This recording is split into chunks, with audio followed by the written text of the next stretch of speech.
This government meeting is brought to you by Eastworks and our local cable subscribers.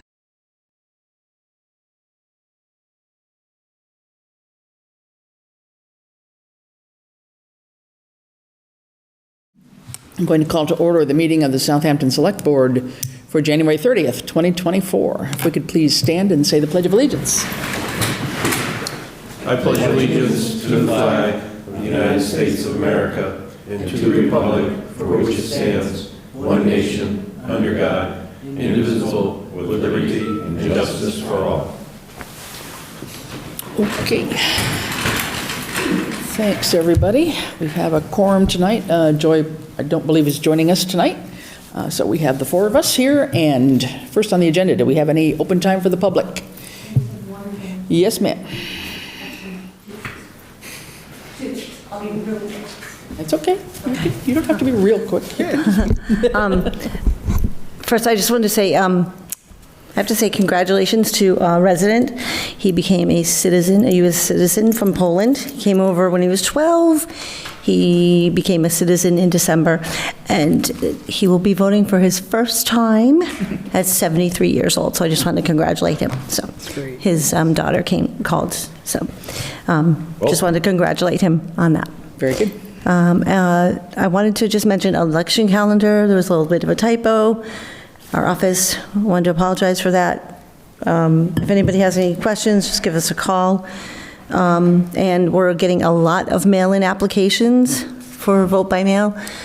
If we just want to remind people that when you are sending them back, to make sure you sign them, and if you are unenrolled and you want to get the ballot for the primaries, to please check off which party you want mailed to you, because we're getting some that are not checking off which ballots they want, so we're making phone calls. Yeah. So just a little reminder about that. And nomination papers are available Monday for the open seats that are going to be open for the May election. So, all right? Yeah, and hopefully everybody's gotten their census form and their other information in the mail. Yep. I must say, I got mine only Saturday.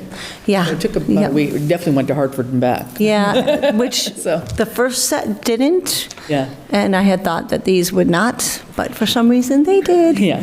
So I was wondering, and yeah, they showed up. So yeah, I think everybody should have gotten their stuff in the mail by now, and if you haven't, contact the town clerk. Yep, thank you. All right, thanks. Okay. Thank you. All right. Okay, no public hearings and no presentations tonight, but we do have kind of our makeup here. We had pushed it off because of the bad weather a couple, 2 weeks ago almost, I guess now. So we do have our reports to the select board tonight, and tonight is sort of school night. So why don't we start off with Eliza and Norris School. Sure. I've been a little under the weather, so my voice is sort of coming in and out, but I'll do my best. I'm Eliza Pluta, the principal of Norris School. I know you received this report a few weeks ago for the January 16th meeting. Our enrollment is currently at 481 students, which a year ago was at 476. For staffing, we have a teacher on long-term maternity leave who will be returning in March, and another teacher going out after February vacation for the same long-term maternity leave. And for some of our curriculum and instruction updates, we're currently testing our second language learners. So anyone that came here from another country or speaks a second language at home, it is state mandated that we give them a WIDA access test. So we have our ELL teacher, our English language learner teacher, does that testing for all students. And we have 11 students who are second language learners in grades K to 5. For professional development in October, our staff was led through a data protocol with a presenter. Her name is Ann Diaz. We looked at our FastBridge interim assessments and developed impact statements on how we're going to support students based on the data. It was a really good day. All teachers participated in that professional development. Could you just tell us what FastBridge is? FastBridge is an assessment that we give to students 4 times a year. It sort of gives us a dipstick of how students are doing on phonics, phonemic awareness, comprehension, and also math facts, and math terms. Our neurodiversity team worked with quantum behavioral and learned about mood management, our beliefs, and how to better support students in our program. So our neurodiversity program is students who have sort of neuro problems and like autism. And we've developed a program through ARPA funding, which was awesome. And we're sort of still building the team for that program and making sure they have good professional development with outside providers to help support students in the program. Our student attendance, which is monitored by the state as well. We want to make sure students are in school because studies have shown if students are not in school, they're not learning, and 10% of a school year would be 18 days out of the 180 days of school. So we send out letters beginning in January to let parents know that their child was absent from school. Of course, we know children are sick, children have different, issues going on, whether they have asthma or things like that. So we just ask if parents are keeping their child homesick, if they visit the doctor, to get a doctor's note, but we also understand that your child might be sick and you don't go to the doctor. So we just like to give parents a heads up about how many kids are missing days of school. And we have less students missing days of school this year at this point than we did last year, which is really good. But we do get some questions from parents who think, they're in trouble. They're not, we just want to work with families to find out, why is your child not coming to school? Do they have anxiety? Are they getting bullied? Is there a problem? So that's why we do that. Mm-hmm. We take MCAS testing every year. It's a state mandated test in the spring. So last spring, 2023, our results were pretty good. ELA is English Language Arts, so we take this test in grades 3 through 6, and our scores were 44% proficient. This is an increase of 6% from the year before, and our student growth was really good, 56.3% increase, which is a 10% increase from the year before. This is a 6.6 better than the state average. And in math, our scores are 54% proficient, and this is a 10% increase from the year before. And proficiency is 12% above the state average. Our student growth percentile is 62.6%, which is an increase of 4.2 from the previous year, and 12.6% above the state average. And then in science, 60% of the students are proficient. This is a little less than the year before. However, 18% better than the state average. Our science scores are always really good. In 5th grade, this is the only grade we test science. So it's hard to sort of beat our own score every year, but it's 18% better than the state. And the average scaled score has increased by 3%, which is 12% above the state. So our response to that, which I did update the school committee on, we look at those scores and we try to figure out, what are we lacking? What standards are we not teaching fully, or what did we not get to last year? And so in science, we're going to do more practice with life sciences and review map skills in grades 3, 4, and 5. And in English Language Arts, we're going to provide more direct instruction and ample opportunities for practicing making inferences in grades 4 and 6. And in math, we're using a program called Reflex in grades 3 through 6 to increase their math fact fluency. So, you're teaching math facts all the time, but as you get up in the grades and the concepts of math get harder and harder, you don't always revisit those factual, math facts. So this is an online program that students can even practice at home. Under safety and security, we have a security grant that's $28,000 to spend. We're going to be supplementing that with rural aid to purchase the blue strobe lights and an alarm system, and outfitting our school with 16 new cameras on the inside and outside of the building. This will give us access to see any suspicious activity during the day or night. We conducted a lockdown drill in conjunction with the Southampton Police Department on January 4th. There were no major issues, little things that we had to fix, but it was a really good drill for everybody. There's usually police officers who may not have been there the last time, and my vice principal may not have been there last time, and she's there this time. So our new teachers and new students in kindergarten who haven't practiced it before. In other needs, our preschool van is over 10 years old, has over 100,000 miles on it, and we're working with the business manager, Mickey Buell, and Ed Gibson to purchase or lease a new van, and we're actually meeting tomorrow about that. Our school council has been meeting this year. We're going over our school improvement plan and making sure our outcomes are measurable and timely. Also, our PTO has been meeting regularly every month, doing a wonderful job, funding many projects for students and teachers. Some of the events they have held this year include the Ice Cream Social, Scholastic Book Fair, Trunk or Treat, and the North School Bazaar. Future events include a comedy night for parents, a calendar raffle, and a family night at the Thunderbirds, which is coming up on March 2nd. The PTO has funded recorders for grade 3 for music class, $100 teacher stipends, art room supplies, and the Berkshire Theater Group will be coming back to visit us in the spring. They will be performing Magic Treehouse to students in grades K through 6. My assistant principal, Mrs. Lukasiewicz, has continued with her Lukasiewicz Leaders.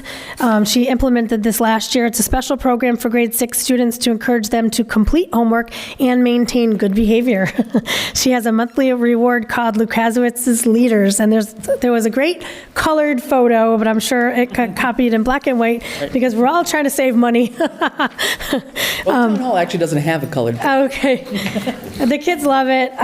We want everyone to be able to participate. It's a good way of sort of getting kiddos to toe the line when they need to. I know my daughter takes it seriously. Yeah, it's really good. We don't want to stress anyone out either. Okay,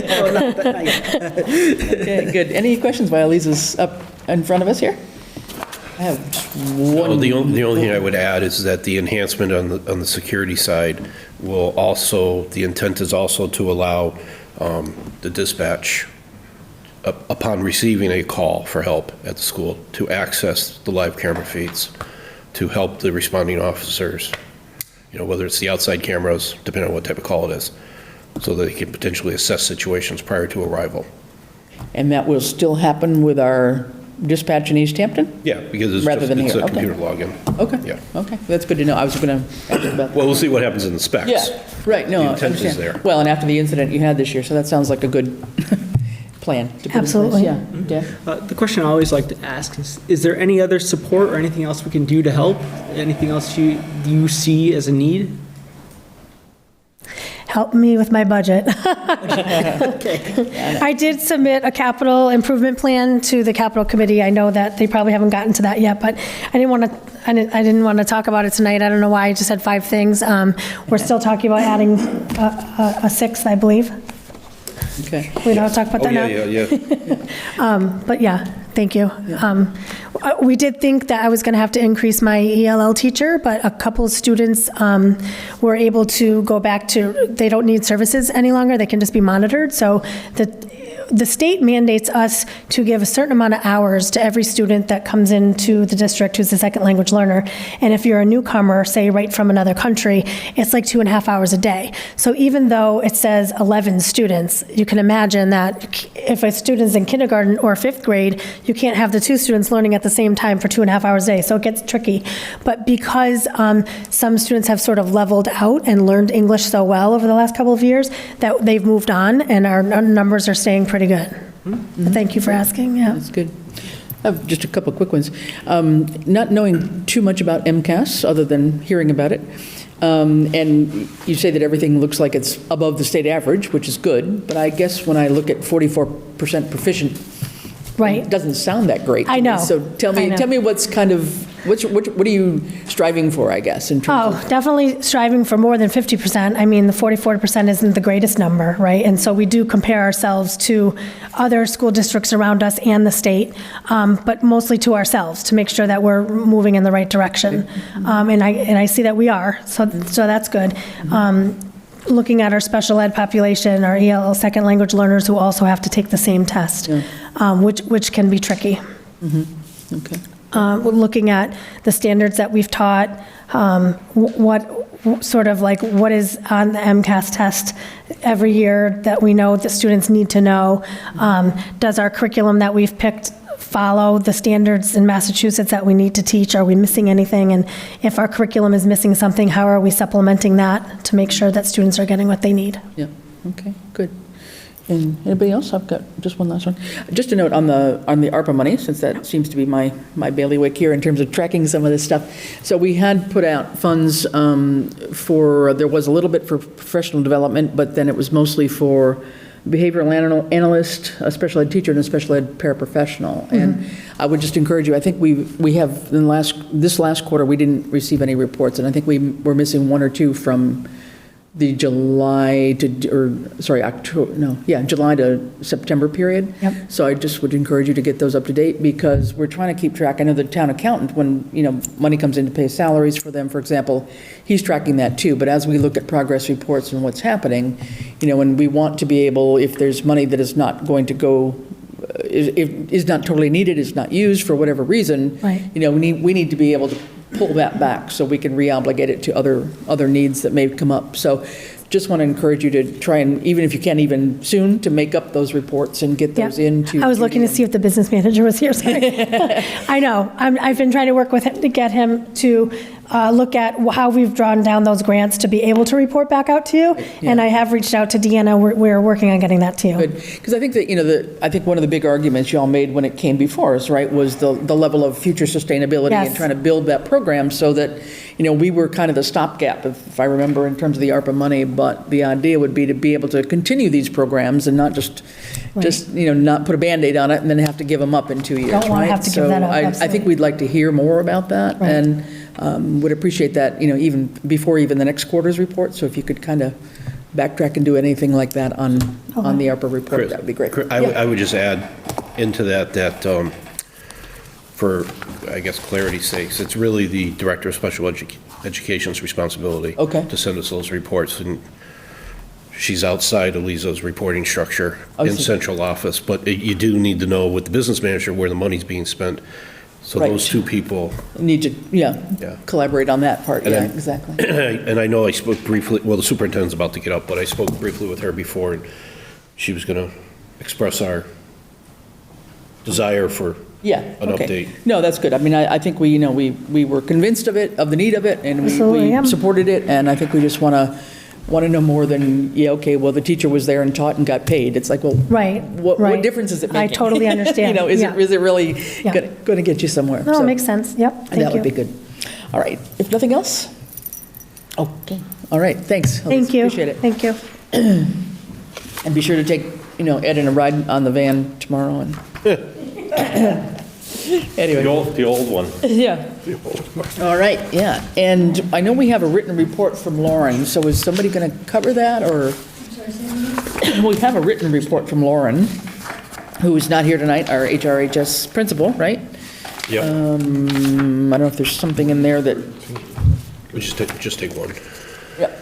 Trying to figure out where this paper is. Yeah, I mean, I don't think we have to read her report in. The only thing I guess I was going to ask, if it was still valid, if the superintendent knew, in her second to last paragraph, all the good stuff's at the end, right? But the second to last paragraph that she puts in, and I'll just read this paragraph, and you can tell me if you think it's still true. It's about the budget. There are no new requests or proposals for Hampshire Regional High School fiscal year 25 budget. I will be putting forth a budget proposal that is slightly below a level service budget. This budget proposal will include keeping all current programming intact and includes the reduction of 2 teachers' positions. Is that still her plan, as far as you know? As far as I know, that is the plan. As of this morning, we had a high school finance subcommittee meeting, so that was the plan then. So thank you for having me.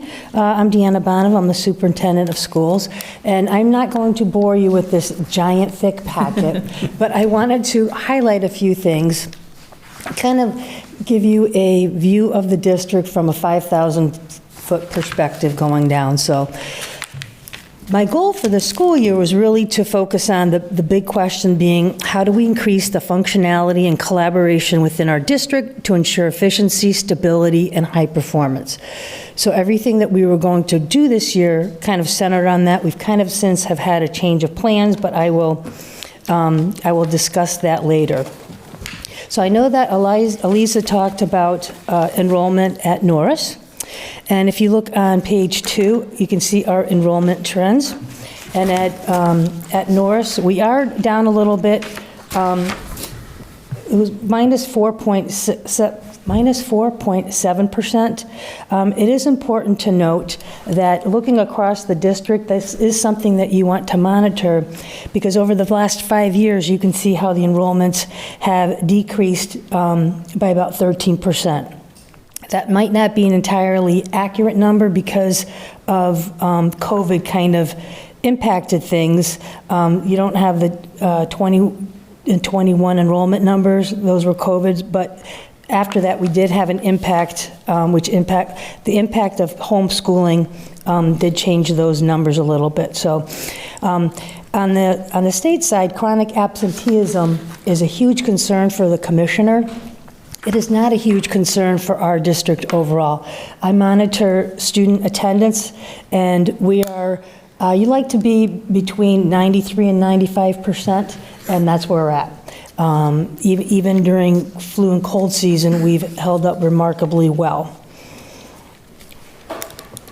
I'm just going to talk a little bit about our student populations and let you know what's going on. If you look on the next page, page 3, you'll see where Norris stands. So the state averages over the last 5 years in special education have been about 17.7 to 19%. And as you can see, we've been over that in Norris. We did decrease our numbers from 27% to 23.7%. And you're thinking, well, geez, why are we still so high above the state average? I think we're trying to help kids and compensate post-COVID, so that's where we think it's come. We do have great interventions in place, so we do hope that that number will continue to decrease. For low income, the average throughout the state is 31 to 42% over the last 5 years, and Norris has the lowest in the district at 17.4%. The lowest low income. Right, low. Percentage of low. Right. Yeah, we're not low income, in other words, right? Right. Correct. You have the fewest I know, yeah, I'm trying low-income families than anybody in the district. That is important to note, because when you look at the district as an overall, you can see New Hingham's 36.6 and Auntie Dunphy's 33. So those are pretty significant numbers compared to your 17.4. So that's important to pay attention to. Yeah. Huh. And we are the only English learners. That's amazing in terms of percent. I mean, there's no. Yeah, and at the for the elementary school. Right, yeah. Absolutely. So when we're looking at school choice over the last 5 years, remember, school choice in means the school receives the money, and school choice out, the town pays for it. And if you compare 22 and 23 for Norris fiscal years, you can see we're pretty on the par where we have been. It's pretty consistent across the board. And if you look at those numbers, like, well, why is it 261,000 one year and 266,000 when we have one less student? Because when students have special needs, that's also figured in to this sum. So if a student has greater needs than somebody else, they take that into consideration. So while the school does receive $266,922 past year, the town had to pay $119,000 for students that were choicing out. So basically, just to get down at the granular level, if John's the math head over here, but so when we're taking kids in, we get paid $5,000 per student for the town sending them in. Is that right? Right. The town gives it to the school system. Right. Yes. I'm sorry. Yes, Yep. that's what I meant.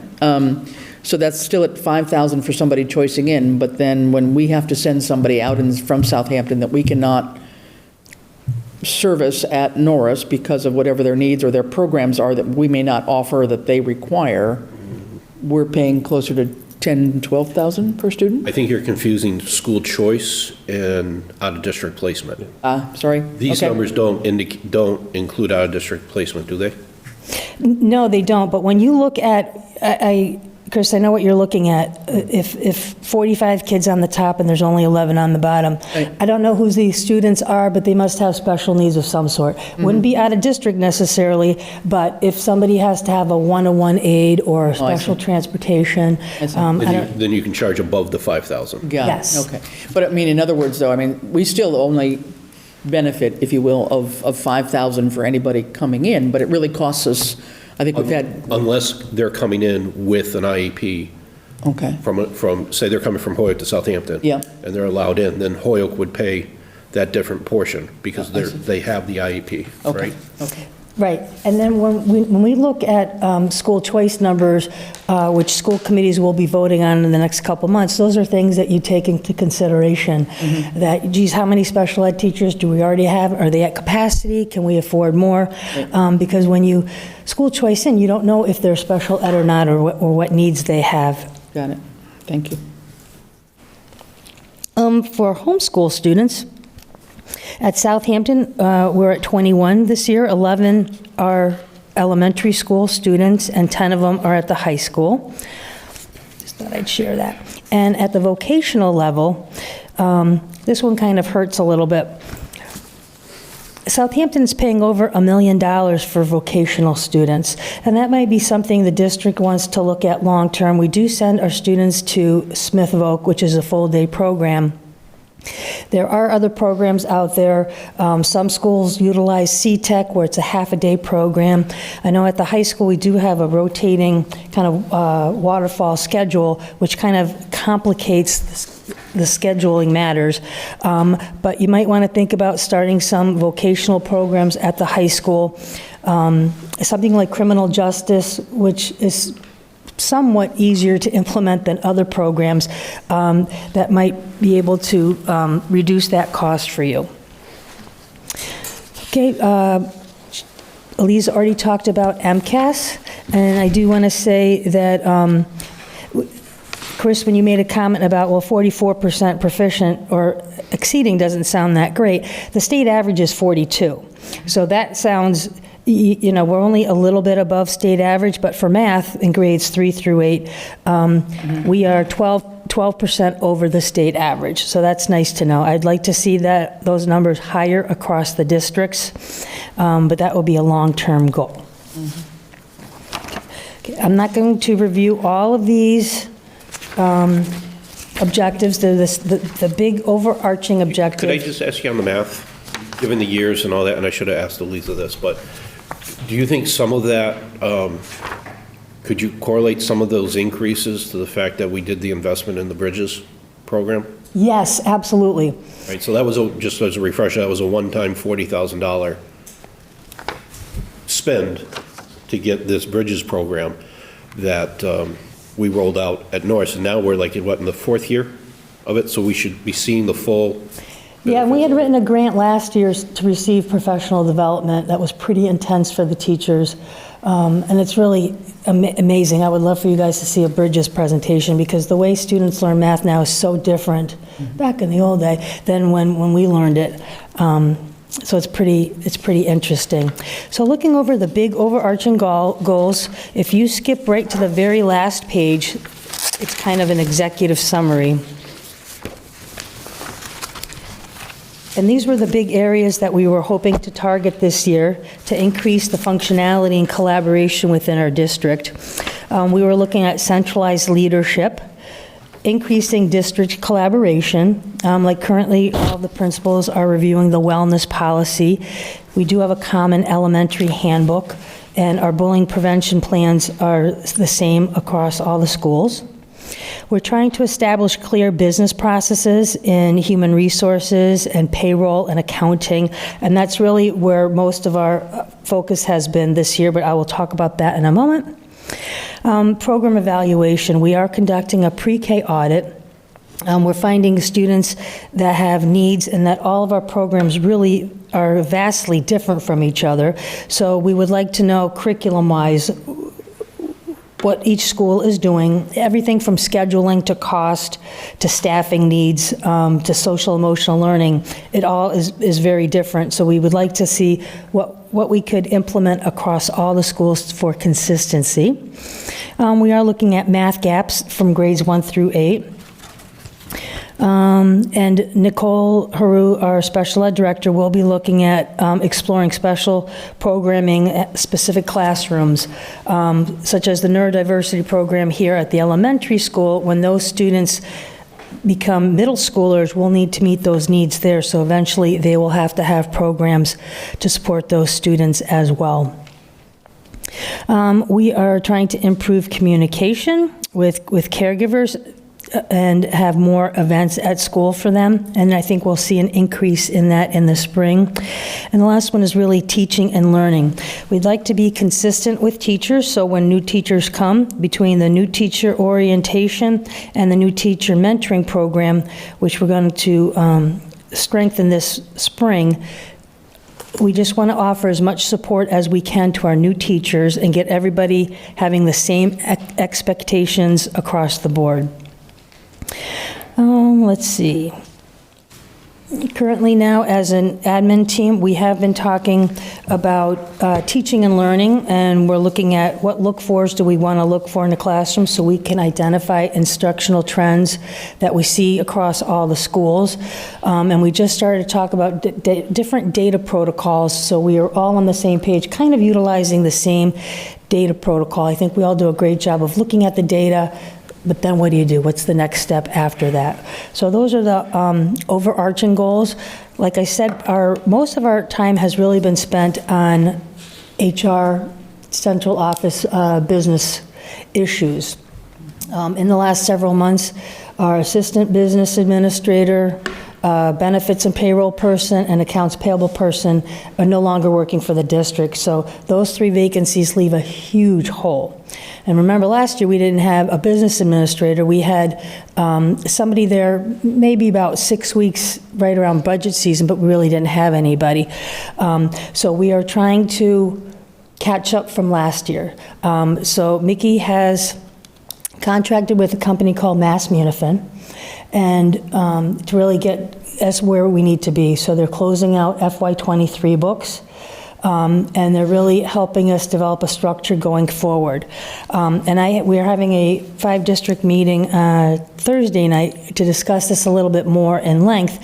But I thought I can't really support a program when I don't know what exactly they've done for the past several months. So I met with Sarah Hunter last week for a few hours, and I was really impressed with the work that they've done. There was nothing really inputted in the general ledger, so there were hundreds and hundreds of things that they needed to input, and there were hundreds of mistakes. So now they're down to 30, and that might take a couple of weeks, and I don't know if those are big or small, but every time you have a problem with the ledger, it's never a quick, easy fix. So they've been working diligently on that, and we also have 2 interns. We have 1 intern who is a senior at UMass Eisenberg School of Business, who's been a huge help in inputting FY24. And Mickey's been working on FY25. This morning was the first time that we saw that.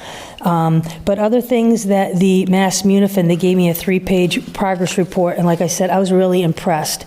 And I think our best bet, since Mickey and I are leaving in July, to have Mass Munifin be here a little bit longer. So I think that if they're here at least until the end of September to see the whole school year through, so end of year reports can be submitted on time, excess and deficiency reports to the state being certified on time, I think that will be in the best interest.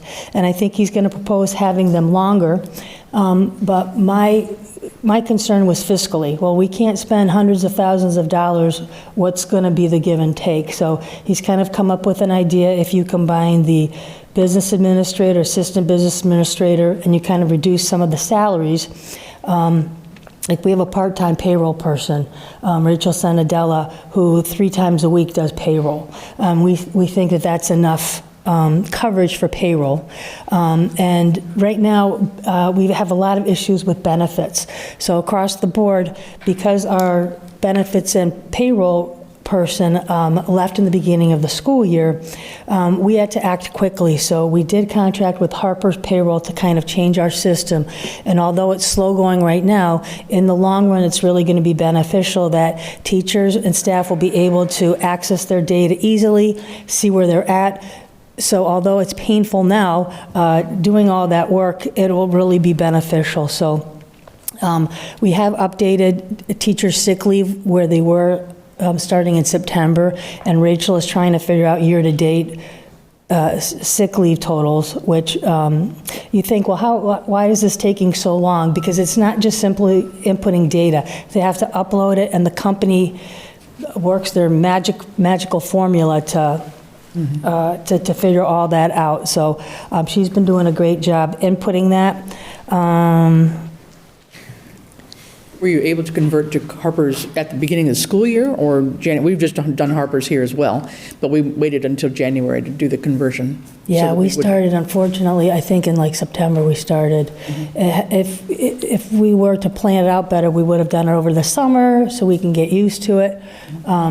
Yeah, we picked the worst time, but we really didn't have much choice. And with all these transactions, how far back does this problem go? Is this a...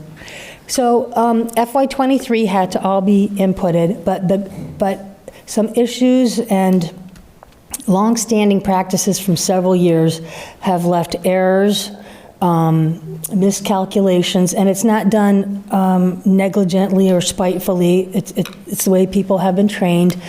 So we're trying to clean up, especially in grants. The grants are a mess. We really don't know where we stand with grants, and they cannot do the grants until they fix those 30 things that we talked about in the general ledger, so we could close out end of year FY23. And those kinds of things were not caught in an audit or anything like that? You would think that they would be. No, they were not caught in an audit. That's one of the follow-up questions, not for the Okay, sorry, I didn't mean superintendent, to but for take the floor. I just wanted- No, I mean, that's one of the follow-ups is we clearly cannot continue to use the same outside auditors. Yeah, well, Well, and I think Because even going farther back to, these issues first came up when we had that E&D yeah, a year ago. yeah, well, And then with the turnover. But I guess my question is, so did they give you a time frame on when they think those 30 issues will be resolved so they can move to the grants? Because on our end, we're held up too. until Norris, the town, and Mickey's office can get straightened out, we can't close our books. Yeah, Yeah, so we're hoping in the next couple of weeks to finalize FY23. So they're working as hard as they can. I know it's very frustrating, and I feel bad for the principals. They never know where they stand budget-wise. But as far as the auditors, they've recognized some practices that need changing for quite a while. And they've been very diplomatic when they write it in their findings.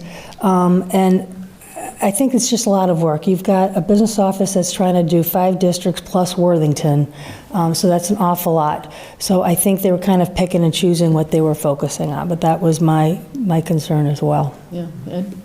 Yeah, just to follow up on what John started down is, one of the things hanging on our close of fiscal year '23, because I was speaking with Bradley earlier, is one of the pieces is reconciling the grants with the schools. We have received our letter that if we haven't submitted our paperwork for the Schedule A by February 15th, our state aid will be shut off. So it's a cascading effect. We've also had issues as far as timely submission of payroll from the schools.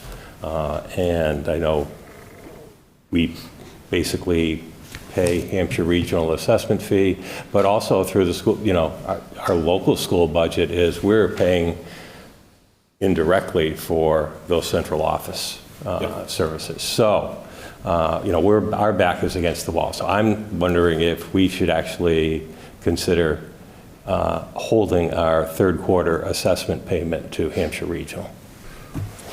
Well, because we got the letter, and I guess my question would be, is the hold up on reconciling the grants at Norris the sole outlying item for us closing our books? There's a few others, but that's probably about 90% of it. Which we need that to happen so that Bradley can do the other things. Right. When that gets done, yeah. Because he's So- got to do a trial balance, right, or whatever He's gonna do. working on the trial balance now, but But I think, so, yes, I think we should and take a vote, and I think there should be a communication, and we should well, actually, before we say that, I know there was, so I know that letter from, well, it came under an email from Deb, but Sean signed it, the senior deputy commissioner of the DOR, about shutting off cherry sheet money. But I know was there a follow-up call the next day with Desi? Has there been any update since this Yes. letter? So we met with Desi Friday night. We had a phone call with the bigwigs who are in charge of the financials, and they were trying to help guide us. And, you know, they spoke very positively of Mickey, that he's a really hard worker and he really knows his stuff, but he's just one person. So when you're so short-staffed, when he's really the only one in the business office, he can't do everything. So we were kind of coming up with a game plan of what needs to be done. So they told us to focus on end-of-year excess and deficiency first, and then end-of-year reports. And then we met again yesterday. We had a planning meeting, just about 5 districts and how we were going to present going forward what needed to be done. So they will, the state says as long as we follow through. So there's 3 phases. Phase 1 was short-term, having FY23 fixes. Phase 2 is really till the end of the school year or until September, and then fixing some of the bigger problems. And then phase 3 is going a little bit further and digging a little bit deeper, which will probably be another year out. So he said as long as we support phases 1 and 2, they will not withhold aid. But they felt confident that the plan that Mickey presented was very solid, very thoughtful and deliberate, but he pretty much said we need to follow that. So if school committees decide not to follow it, they will withhold aid. And I think at the high school level, it was $280,000 a month. Yeah. So And this phone call was with Desi or with the DOR? that was with Desi. There were 3 other bigwigs on there. They're in close communication with each other. And Mickey's around through the end of July, is that what you said? July 15th. Well, does he have any vacation time on the books? Oh, well, maybe he'll be taking a few weeks, yeah. Yeah. But I mean, he's not leaving like next week. Right. He's around for a while, okay. And what's the name of the company again? I'm sorry, I didn't catch that. Mass Munifin. Munifin, okay. They work with schools and town municipalities. And her name is Sarah Hunter. I was very impressed with the company. Wow. And I wish Mickey were here. He'd give you more insights, but that is the broad overview. When is this would be what, third quarter assessment coming up? When is that due? Soon? When is our third quarter, it would be third quarter assessment, right? It would be. Or third quarter? Third and fourth. We paid Yeah, the second. The third is coming up. When, is there a deadline or when that's due normally, or? We would probably pay it on the next Cycle. vendor warrant. Oh, wow. A week from now. Which would be before our next meeting. Yeah, I still say we have to hold it. We have to hold it. We need a letter. We need to send a letter to the DOR who's threatening to withhold our cherry sheet money because we can't get the information. I mean, If you sort of. I think we need to do it, even if it's just documenting the process and for Deb Warner to say, you guys go ahead, we're going to give you okay, put that in an email to us, then we'll release the funds. But Yeah. the superintendent alluded to it. I mean, February 1st is going to be a tough meeting, I think, from one of the 10 members on there on the all-district committee. Because the last I knew, extending this contract with them was $250,000. Give or take, and there was a legal dispute on who actually had authority to do it and whether it could go past June 30th. And all this stuff needs to, well, I'm assuming will come out Thursday night when our attorney's there. But 250 is above 100,000, so it's a no bid audit or no bid award. There's a lot of opinionated individuals. I wouldn't put money on which way those collective school committees are going to vote. Agreed. And the working group agreement, as well as the regional agreement, don't really specify if central office costs run in the red, who pays for that and how? So is it the high school through them, or is it through all the towns? So they're kind of trying to figure that out right now. So it's silent on that, but it does talk about if there's surplus. Yeah. It all goes back to Hampshire Regional. Yeah. So I would argue that's where the bill goes too. If when we got a profit, you take it, you take the bill too. Take the loss, too. Yeah. One would think. That logic does make sense. So the contract right now with Mass Munifin is with the district? Yes. I mean, yeah. Well, I'm hearing some interest in maybe a motion. I'll entertain a motion if you want to put one out there. Oh, yeah, I'll make a motion that we instruct the town treasurer to withhold any assessment payments to Hampshire Regional until further directed by us. And to further, that the town administrator write a letter explaining why we're doing this and the negative impact to the town that this is causing. Send it to the chair of the Hampshire Regional School Committee, Tom Clary, and copy Deb Warner, Sean Cronerin, and this guy at DESI, Jay Sullivan at DESI.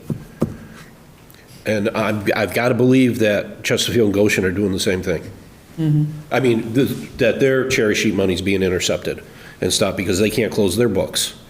This is a cascade, and just to add emphasis to it. And if it gets done in the next 30 days, maybe Deb will give us a 30-month extension. I mean, Would you like? A 1 month. yeah, let's have a second, and then I'll open up for Second. discussion. Yeah, was that a second? Second. Okay, second by Stephen. Discussion, and anything else? Dan? Yeah, I guess, so what's the negative impact of doing this? Loss of From us, state aid. well, so as of February 15th, we will not get our monthly cherry sheet money, which is whatever our annual award divided by 12, which means that Our money from the state. we could probably go 30 days, maybe 45 days without the money, but then we're going to have to borrow to meet payroll. We can't get free cash. We wanted free cash back in September. We got our stuff done to do it. We couldn't do it, so then we had to go and canavel things to be able to square away the dispatching and all that. It's a cascade effect. We can't, you know, we. I guess my question more, Yeah. sorry, I was trying to ask, what is the negative impact to the school? Are we going to make this harder for them to get through by doing this? Are we compounding the problem? Or is this going to add emphasis like we want to accelerate this Well, solution? I mean, I think we're trying to protect ourselves in terms of the Yeah. town, and I think at a minimum, we're documenting our issues, because they're threatening to cut our state aid. And that's why we're doing it. So Yeah, I if get Deb at Division of Local Services says, you know, I'm going to rescind my order, I'll give you now till March 15th for them to do it, then Yeah. we can go ahead and release the money. Yeah. But it's kind of giving notice. Right. And we do have, in February, we've got the 13th and the 13th, whatever, 27th, I guess, would be our two meetings in February. So if things got done in a couple of weeks' time, then that would be, might come up timely to revote on anything, but. Yeah, I would even amend my motion to add that upon receipt of the threat being removed from withholding the town's cherry sheet money, that we turn over the assessment and continue. I see. But That's fair. Okay, everybody okay with that? I think that's a friendly amendment. Yeah. I second that as well. Okay, any further discussion?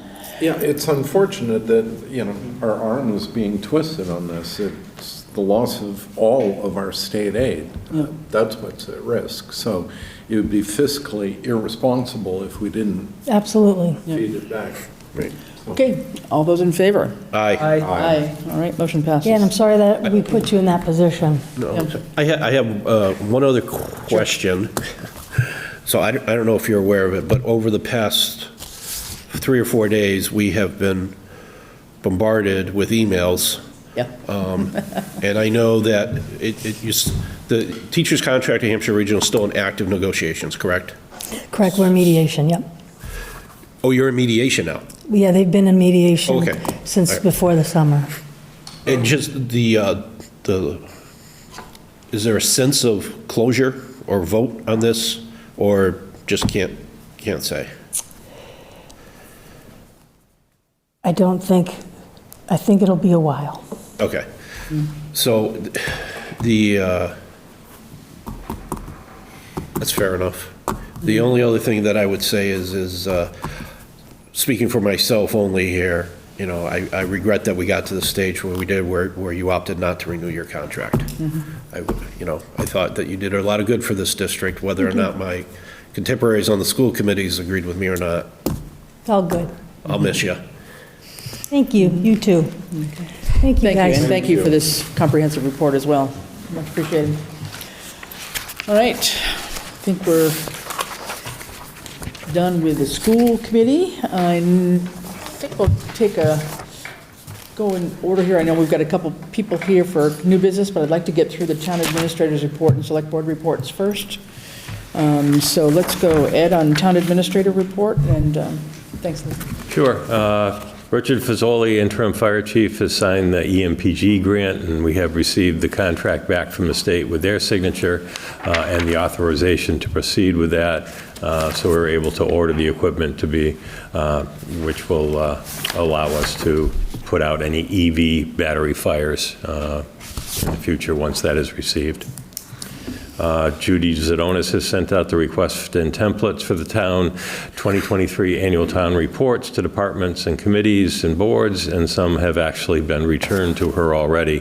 Right. March 1st, 2024 is the deadline for the departments, boards, and committees to submit the reports back to Judy. The library will be changing their Saturday hours from 9:30 a.m. to 1 p.m.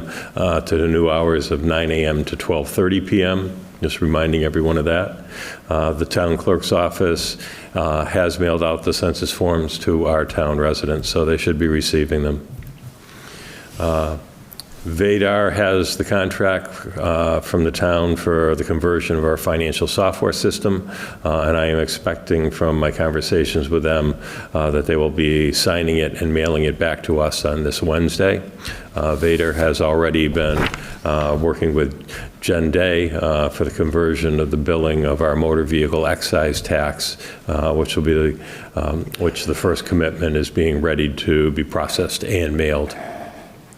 The bulletproof glass pass-through window in the lobby of the police department has been installed. This was the last physical improvement inside the police department for the conversion to the regional dispatch arrangement with the city of Easthampton. The police department has one opening for a full-time police officer, but they do have several applicants who will be interviewed. And then a reminder, the federal election primary will be held on March 5th, 2024. Select board meetings for February are the 13th and the 27th. Okay. Any questions of Ed? Yeah, John? I don't have a question of Ed, through the chair. On letter B, it just rings a bell to me that I know last year we were kind of a little bit of a scramble at the end on the dedication of the annual report. I wonder, I don't know who, but would it be possible to get like who's gotten it the past 10 years at one of our next meetings, so that just to, and then we maybe deal with that in February? Sure, and I think it would be good if people came with a couple of ideas, if they had a name to suggest, that would be good. And we can take that up at the next meeting. Yep, no problem. Thanks. All right, how about some select board reports? Dan, got anything for us? The only group that's met since the last time we spoke was the Ad Hoc Technology Committee. The item that they are working on is the municipal fiber. That is something that the town administrator is aware of, and I believe we'll probably be transitioning to the next town administrator, something for us to discuss. Actually, you'll be transgressing to the town accountant. Okay, all right. Okay, whatever. Yeah, Stephen. No, nothing, except we'll hear from the assessors shortly. Mountain Waters project, I don't have an update, so everything must be going well. I know we have to assign an agent, a signatory, so no, we're still recovering from holidays, I guess. Okay. Nothing with Board of Health yet? No, I've received the agenda. There's not been a meeting. Thank you. All right, fine. John? PPPB met last week with the public hearing. We're going to go over that later on, and we acted on all the business that was before us. Again, that'll all come up later. And the Fire Chief Search Committee will be meeting on February 5th to review the candidates and to potentially whittle them down to a handful.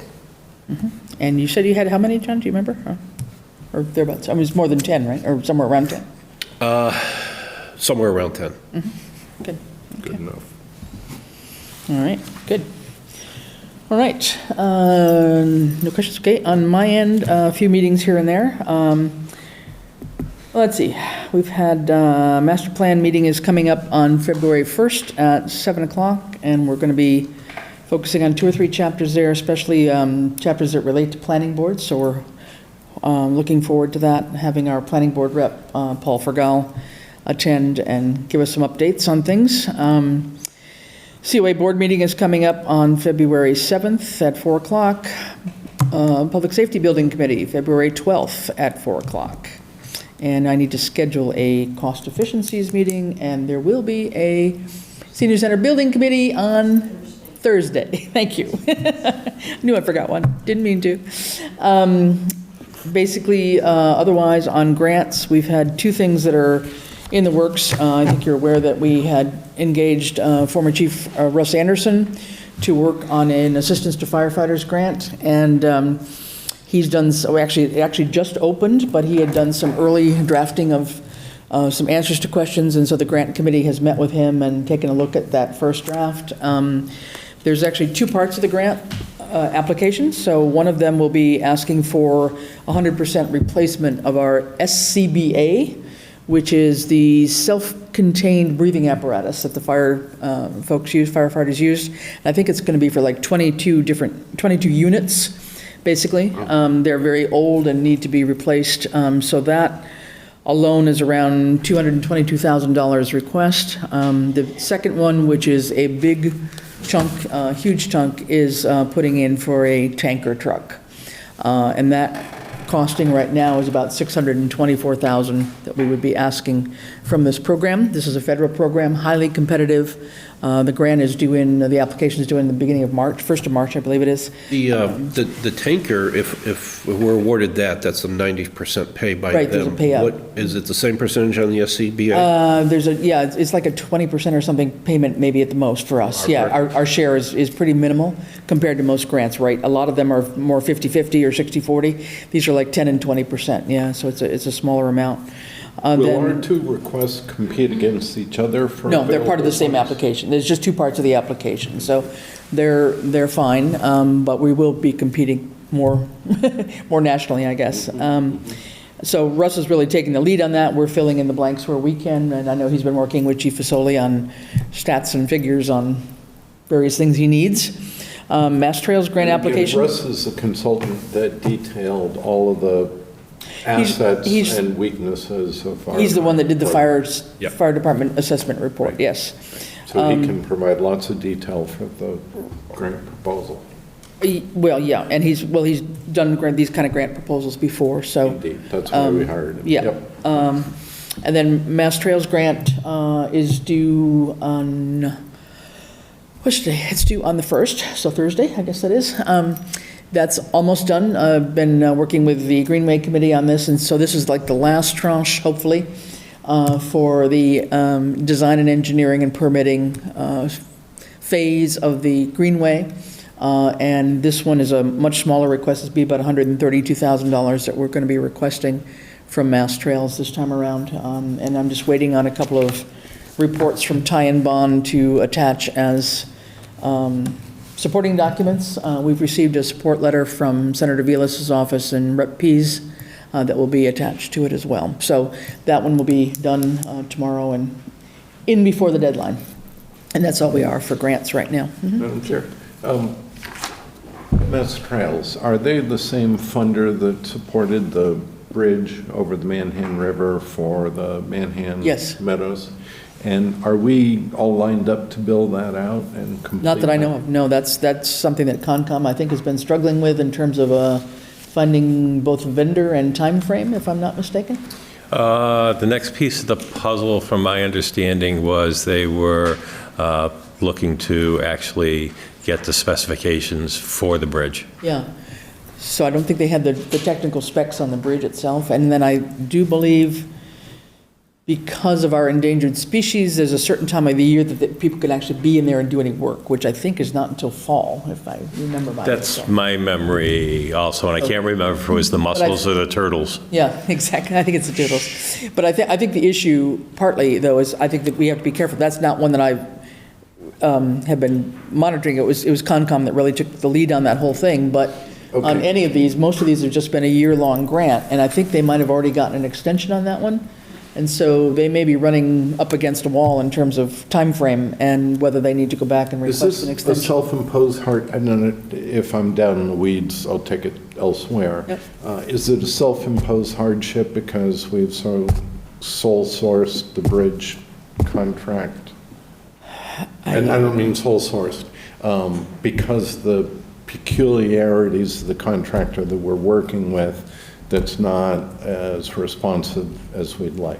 I understand the work can't be done until fall, and it probably can't be. There is paid no for contractor until- we are working with. Contract. I think that's part of the problem. There is no contract because there's no specifications as to what the bridge is supposed to look like.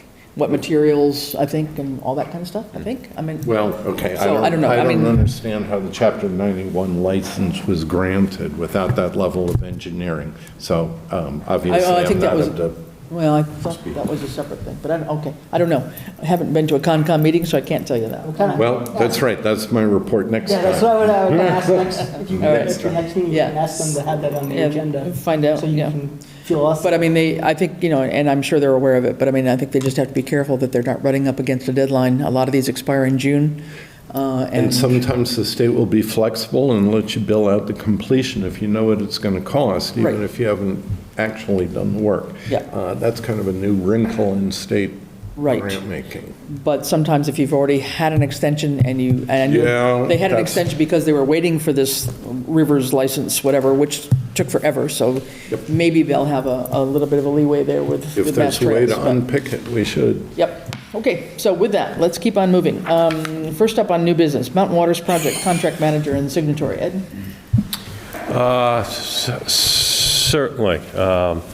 The papers came through for the contract for the Mountain Waters Project, and they came through originally with the former chair's Marla Hanks' name on them. And I have been in contact with Kestrel, and I have told both the chair and the conservation agent that since the Conservation Committee is appointed by the Select Board, that the project manager and the signatory is really a decision of this board. My recommendation, because everyone's pretty new in conservation right now, and there are reporting requirements that go along with this, my recommendation would be that this board name the town administrator, and not necessarily myself, but probably my successor, to be the project manager and the signatory for that contract. And then if you do vote for that, we can let Kestrel and the state know who really the assigned individual is. I have talked to Brittany Taylor about that. She is supportive of that particular decision if this board so decides to make it. Okay. Who's Brittany Taylor? Chair of the Concom. I'm sorry. Yeah. Some different channel. Yep, okay. All right, I hear a recommendation there. Personally, I think that makes a whole lot of sense. This is a huge project, a lot of money. It's going to have a lot of reporting requirements. I would be in favor of putting it not on Ed's shoulders, but on the new town administrator. And I would, I think that's where it sits, personally. So, would somebody make a motion to that effect, unless you've got a different thought? I'll make a motion that we assign the manager and contract manager and signatory authority to the future town administrator for the Mountain Waters Project. Okay, Second. okay. Dan and then John, okay. Any further discussion? No? All right, all in favor? Aye. Aye. All right, motion passes. Thank you. Thank you very much. Yep. All right, next up, we have in our package very two-page written document here on the senior property tax work-off program. That's a proposal to us. I think people have had a chance to read it, but I know we've got folks here from the COA, namely our outreach coordinator. So if Kate, you would like to say anything, you don't have to, but you'd like to. I think it's pretty self-explanatory, but feel free to come on up and just give us a little synopsis. Hi, everyone. Thanks for having me here and for reviewing the proposal.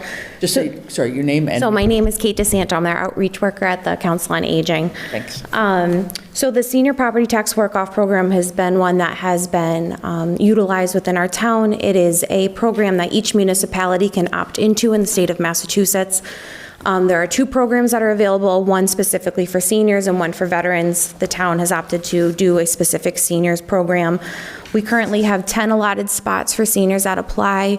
The background behind the proposal for this specific request is that we increase the household income. It is very low in comparison to what is representative of our population as well as what is representative across the state. Each town gets to designate how many people take part in the program as well as what the actual maximum tax work-off will be, with a maximum of $1,500, and that amount is set by the state. In the past, we've had an individual and household income of $30,000, and especially given just recent increases in property taxes, costs of living, everything, that amount is not representative of who we currently have and who would be able to participate in the program. So the request for this specific program is to align it with the LIHEAP, which is the Low Income Heating and Energy Assistant Program, which is 60% of the median household income in the state. And that way it's a little bit more representative of the public benefits programs that are available. So. Does that get periodically updated?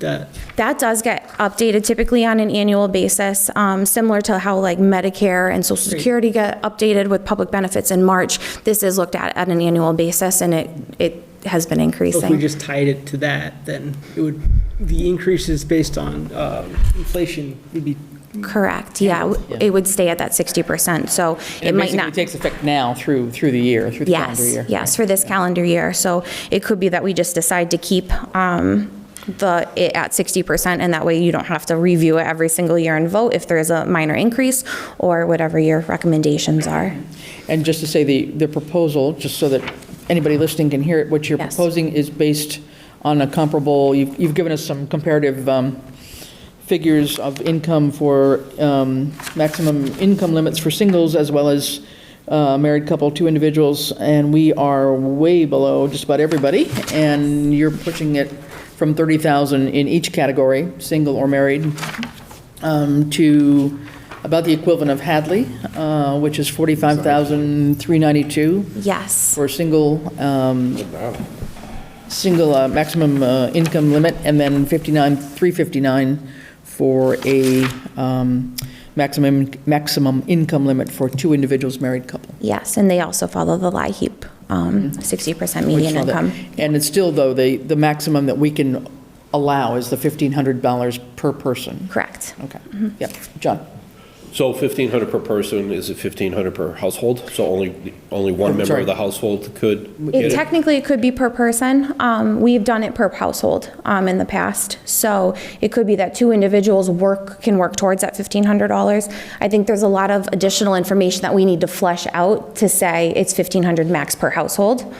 Not many people have qualified for the program, so that hasn't been something that I don't think has been discussed in recent history, because when you have a household with 2 more people, most of them are making more than $30,000.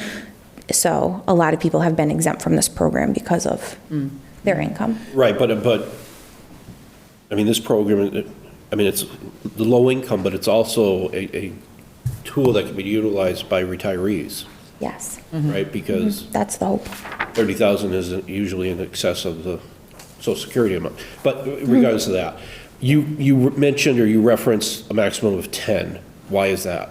That was a number that was predetermined by the select board.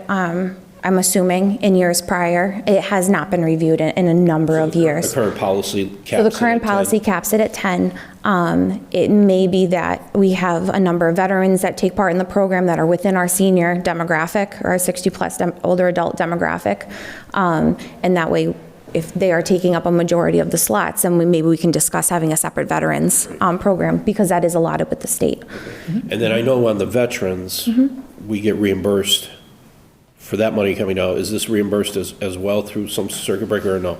This is just a direct offset to the tax recap sheet? Yeah, just, yeah, sorry, Ed. Yeah, and just to follow up on that, the number 10 may have been set budgetarily. It may have been set, okay, we don't think we have that many positions when it started, but, just as a reminder, the program is actually administered out of the assessor's office, is where it falls, and the payments come from our overlay account. And that could be another, why it was picked at 10 times 15 is 15,000, I can't tell. And I'm definitely in favor of what's being proposed, but just as a reminder, for our fiscal year 24 tax rate setting, because of our levy limit, we were actually Bradley and I were actually having a hard time getting to where we wanted the overlay. We ended up having an overlay approved less than the dollar amount that we would have liked it at. Okay. And that is where these positions are paid for, from. And then who, if you know this answer, who has jurisdiction over the low-income home energy assistant program? What office or what secretary? That's a federal program. Okay, so Yeah. what federal agency sets that rate and reviews that? Somebody must. It must fall under some department. If you don't know, that's okay. I honestly don't know which department does that rate. I can find out very easily, though. I would be more inclined to strike that portion, and I would support that we pass, that the rate shall be based on 60%, where is it, of the, it's in the second, they say, according to the United States Census Bureau, page 2, the median income within Southampton for 2021 to 2022 was $114,531. And that just say household, so that was my typo. Household income, yeah. Oh, household income is one. So if that number is updated annually every year, I'd rather just make a motion to make it 60% of that number. So do we want 60% of the town's median income or the state's median income? I would say the town, because this is supposed to be, this is my thinking. This is a program for the residents of the town of Southampton, so we should isolate down to that pool. I'm just looking at this number, at least for Hadley, they had set it off the state, and those numbers look like they match. Yeah. The numbers in the email from the Board of Assessors. So look, I think the Board of Assessors based it off the state. Is that correct, or am I misinterpreting this? Well, Darcy's email doesn't stay where, she just, it's Yeah. almost a copy and paste from Hadley. Right. I mean, this What I'm was saying is, my thought, as the income of the town as a whole grows, hopefully it does grow, right? This percentage just naturally goes with it, and we don't have to come back every year. Because apparently we probably haven't revisited this since it started at quite a while. 30,000. I mean, it took us a while to get Right. the hourly wage up, which we did last year, to make it up to minimum wage, because that had been low So as if we made well. it 60% of the most recently available United States, per the United States Census Bureau, median income of Southampton. Southampton. Household.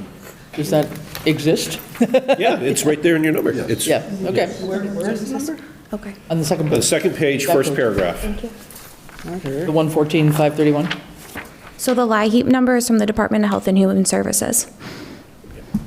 Thank you, Janet. HHS, okay. Trust on- those on medical that. So then, I would support that motion, and I would add that we increase the number of available Well, slots. could we visit that piece during the budget when we see how much of the overlay account's available? yeah, that might. Okay. Because if we do it now, correct me if I'm wrong, but if we make this change now, you're going to look to utilize it during this current budgeted year. Yeah.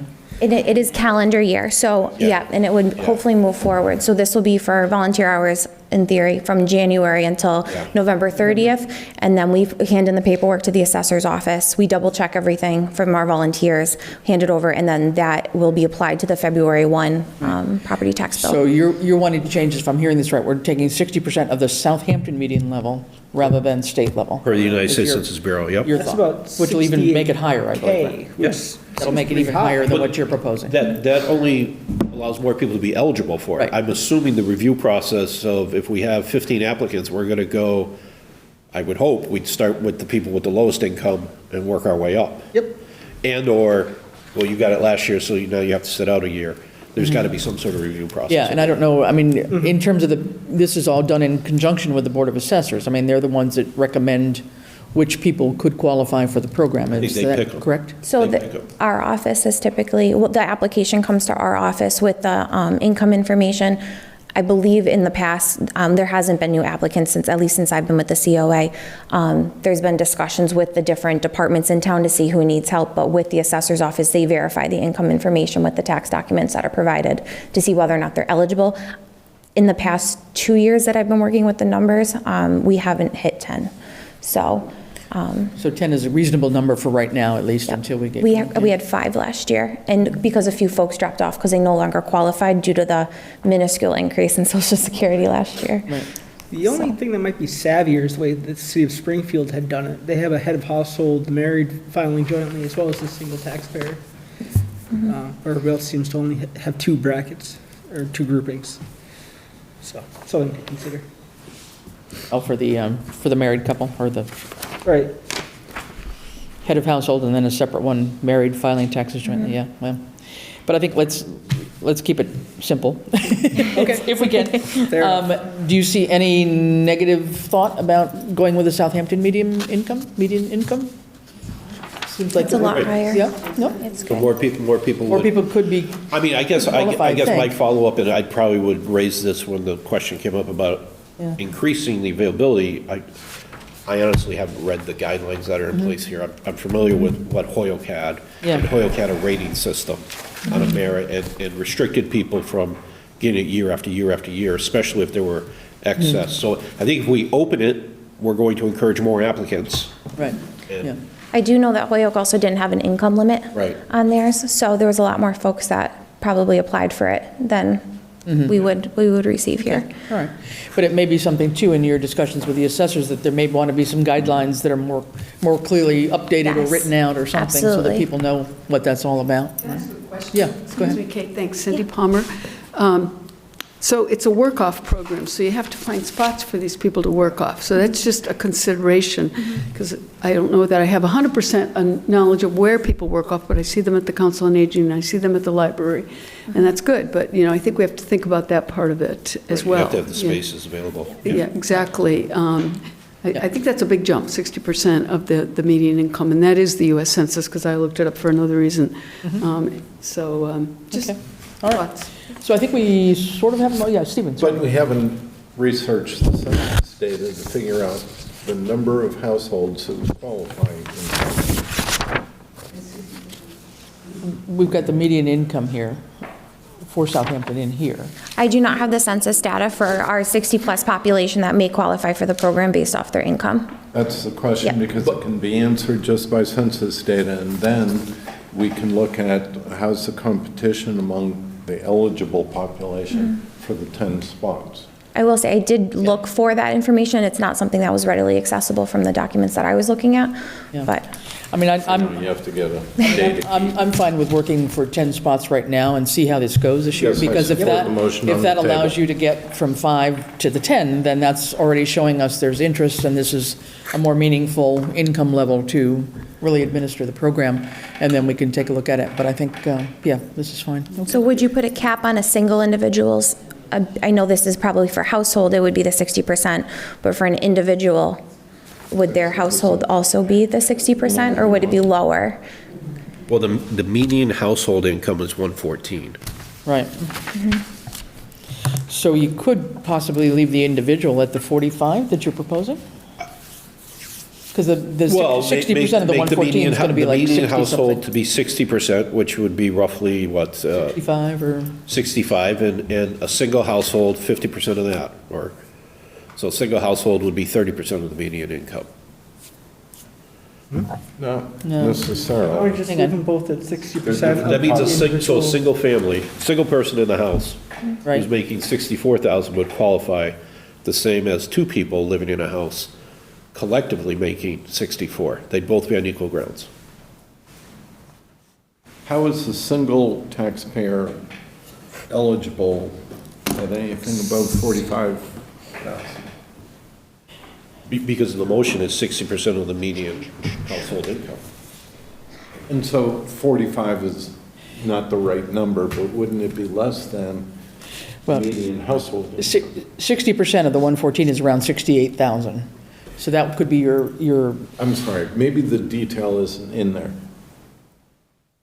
60% of whichever is applicable, household income, or if an individual filing as an individual. Right, that would be but does the census report that number? Does the census give a median income for a single person? I don't think it does. I don't know. I don't think that's a data point. Yeah. Okay. I mean, I think at this point in time, we're, I'm hearing that we're certainly in agreement to raise this up. We've got at least the 60%, if I'm reading this right, of the 114,000 is around 68,000, which could be the household income for the maximum income for two individuals, married couple. Right. But No, I guess it doesn't matter to me. Well, you I guess could- because we're talking about senior citizens. Right. I'm not thinking, I don't want to be in a spot where we're penalizing somebody because they're a widower. Right. So just, Yeah. it's 60% of the household income. Across the board. And then put in the standards on how we're going to deal with 17 applicants. How are they going to be ranked? How's it going to be fair and equitable to everybody that applies? There you go. Good stuff. And luckily, we don't need to decide that tonight. Yeah, So you're not, so that's 68,718. so you want to take off, though, the notion of a maximum income limit, excuse me, for an individual, which right now they were proposing at 45,300. Yeah. But That's a maximum. Okay, not the, yeah. Okay, well, does that do what you need it to do? Yeah, hopefully, we can try it. That should open up more Okay. applicants. So I think we would like to have, you guys work with the assessors and come up with some parameters, obviously, to define this better, to be able to explain it to people that are wanting to even, apply for this to see what's eligible. But, okay, so do we Although have, we're a little constipated tonight, I think we need to go away with the message that we're supportive of Yeah, this general yeah. notion. yes. And No. we're just trying to get out of our own way. that's right. We're overthinking it. Yep. So how about, Call the question? do we have a clear motion? You got a clear motion, you Did you need have a clear motion? second. Did we have a second? Sorry. Second. All right, we have a second by Stephen. Okay, are we ready to vote? Yeah? I do have, sorry, I got Yeah, one Dan, more no, question. Yeah, go ahead. Are we tying it to fiscal year '24, or is it recalculated based on the rolling fiscal year? It starts as of January, through January 1. January to November. So it's- That's yeah. the program. So it's just not, before it was a fixed number, we're saying this is a percentage based on the latest Census Bureau data going forward. So we don't have to update this Right. again. Correct. It'll be updated. Every year when the 60%. new census data comes out, the household income number will change. Thank you. I just want to make sure that was clear. Thank you. That's the intent, anyway, okay? All right, let's try that. All right. All those in favor? Aye. All right, thank you. Thank you for your support. We appreciate it. It's all right. Nice job, Kate. Yeah. Welcome. That's good. All right, perfect. All right, next up, electrical inspection If fees. I Yes, I'm sorry. I think this is like our third read on this. I might be able to speed This has some actual figures on it. Yeah, this has So some figures. I see the supporting documentation was submitted to us, which shows that prior to this change, it was a 67-33 split, with 67% of the fees going to the inspector, 33% to the town. The proposed adjustments would be 62.5 to the inspector, with 36.5 to the town. And we have a detailed breakout of the fees.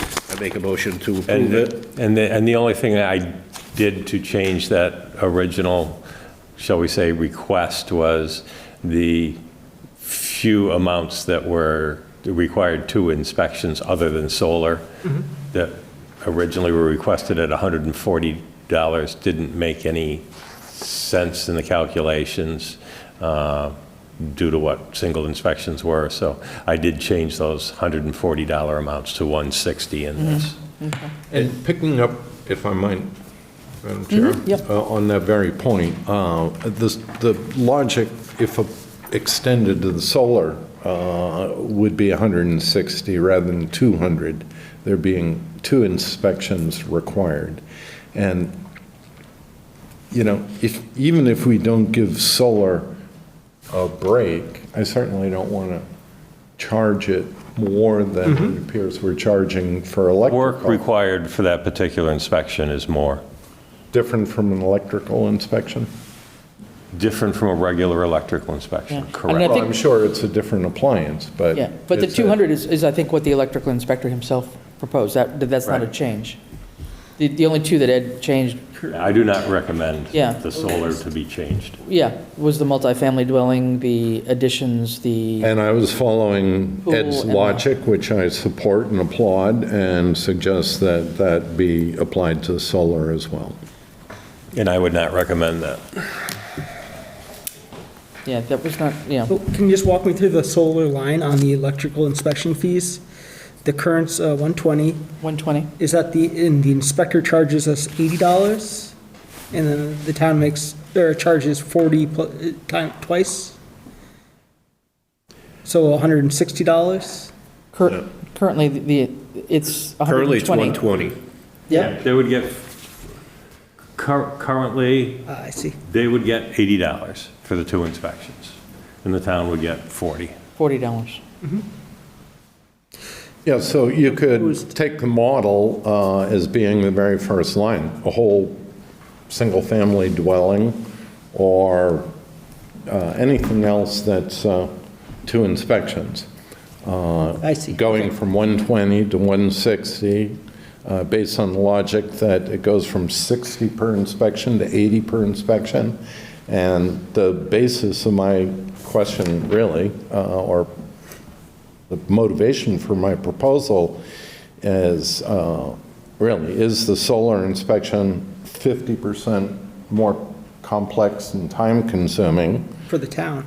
to be performed, irrespective of how you divide it between the inspector and the town? Well, if the But town is on the charging second page, $100. on the second page, the inspector's saying he's not looking for any more money. He's looking for $50 per inspection, 2 inspections, $100. It's the town that's going from 60 to 100. So is it really an increased cost for the town? Is more So paperwork? the 200, or- he's saying 100 to the inspector, which is the same, 2 inspections, $50. And instead of 60 to the town, there's 100 coming to the town. So presumably, there's $40 of additional work. I see.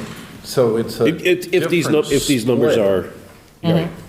You know, Yeah, my point is, I don't see the logic for making it higher, and I would say there's policy rationale, you can debate it, for making it equivalent or less expensive, and we suck it up.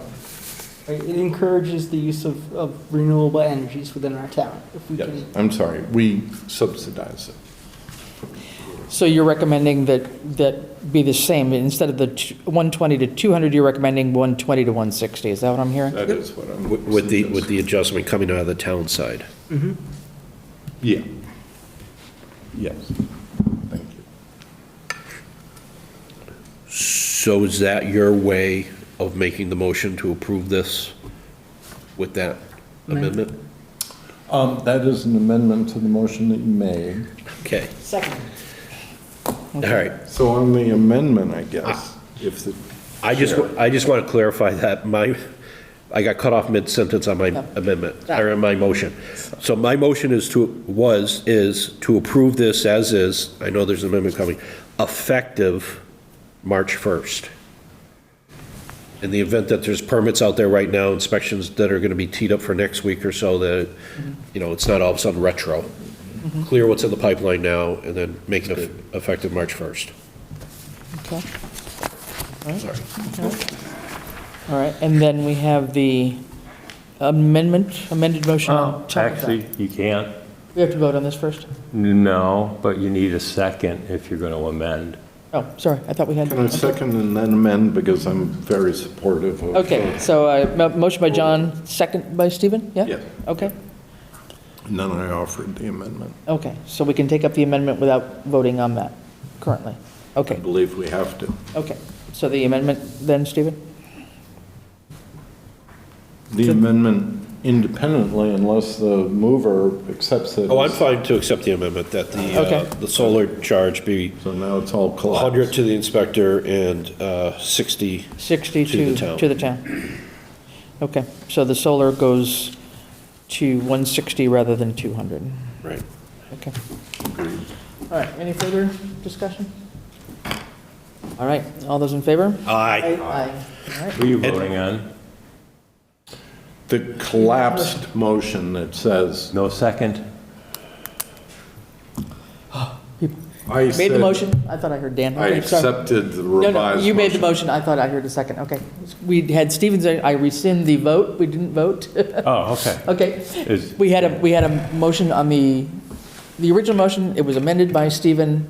We need a Second. second on the motion, on that amendment, which is Second on the Dan. amendment. Okay, You so I tried. think we're all in order now.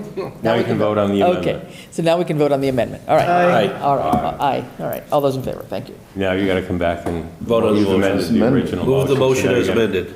Second. Okay, Aye. all those in favor? Aye. Aye, all right. Thank you. Thank you. And I just want to note that that electrical charge is, on solar, is per solar panel. Not project. Yeah, okay.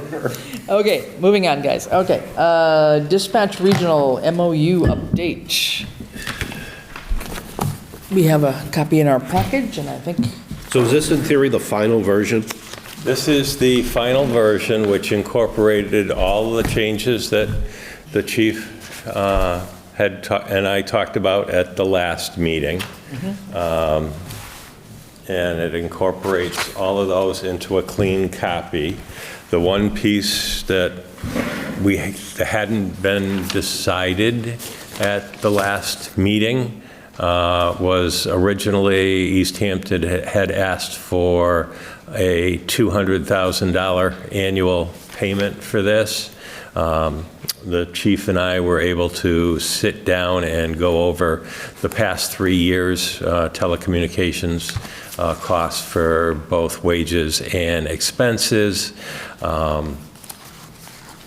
We came to the conclusion that $200,000 may be a little bit steep, since the mayor of Easthampton had reached out to me to ask specifically how things were going and what we thought of the $200,000. I relayed to her that we thought it was a little bit steep, and I told her that, originally we based that on the fact that, Westfield had done it for Southwick for $100,000, but through the chief's conversations with his counterpart in Easthampton, we knew that they had already hired 2 new dispatchers to help cover us, and in my mind, that investment alone is over $100,000. I took the, shall we say, the opportunity to ask if she would be amendable to a $175,000 annual payment for those first 3 years. She was. I had told her in my email that, and thanked her very much for being willing to work on this with us, and I thought it would be a win-win for both of us. When she came back and agreed to the $175,000 annual payment, she said she thought it was definitely a good move for both our communities also. So this document reflects that annual payment, although broken down into quarterly payments, would be $175,000 a year. So my question on there is the practice is already going, and when we sign this, right, it becomes effective, but the first payment isn't due until July 15th of '24. Is that correct? That's correct. It would Not gonna be- reflect a start date of the annual payment being July 1st, but it's not due to July 15th. So is there another bill coming? Is there another bill coming for what's going on right now, up until July 1st? I told him I thought you were actually going to cover that for us, John, but no.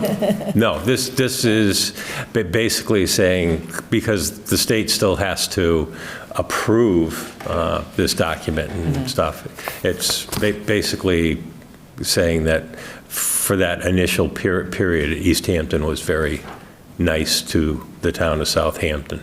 And there was no cost for, when we started this, October, was it? Yes. Ian? Yeah. A little bit From earlier, actually, as far as the I'm sorry, Ian Ellsworth, Police Chief. I believe the 911 calls began getting received by Easthampton in August. Okay. So, yeah. So from August to June 30th, August of 23 to June 30th, 2024, yeah, there was no cost to the town of Southampton being paid to the city of Easthampton. Okay. And has KP seen this? Or do we feel not necessary?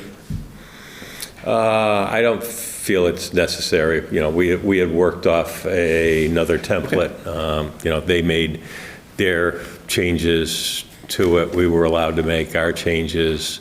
Pretty much everything was accepted by both sides and clarified. So I am comfortable with it the way it sits. And I think just one question on the, I know you had an issue, Ian, at one point about the state 911 grant and just being sure that that was going to, they have to do the application for that grant, Easthampton does, but Southampton gets some level of priority, right, in the grant? Yes. As well, and that would cover both police and fire sides, or? It would cover our communications. Communications. Yes, Yeah, that fee. It would cover that fee. Yes. Yes. For that joint communication, right? Yes. Okay. And you're comfortable with that? Yes. Is satisfactory enough in there, okay? I'd say you're comfortable with the whole thing? Yes, I read it through. In fact, you know, with the changes that we included in there, where we're specifically ensuring that there was a priority towards Right. making sure that the development grant went towards the fees. Right, yeah.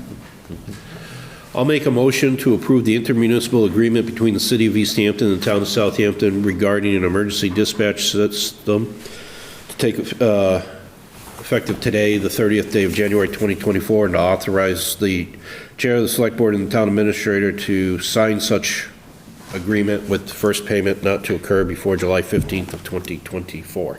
Very good. Okay. Motion by Stephen, second, please. Motion by John. I'm sorry, hello. Yes. You're giving me too much credit. Channeling. Oh, my voice is starting to go, but Motion by John, second by Dan. All right, any discussion about it? All right, all those in favor? Aye. All right, thank you very much. Good to get that finalized. Thank you. Thanks for all the work on that, Chief. I know it's been All the support. been a bit of a headache to pull it all together, but we yeah. got it together in record time. Yeah, well, I wish I that's could good. actually see all those plates and balls you're juggling, just among them. Quite a few, that's quite true. All right, perfect.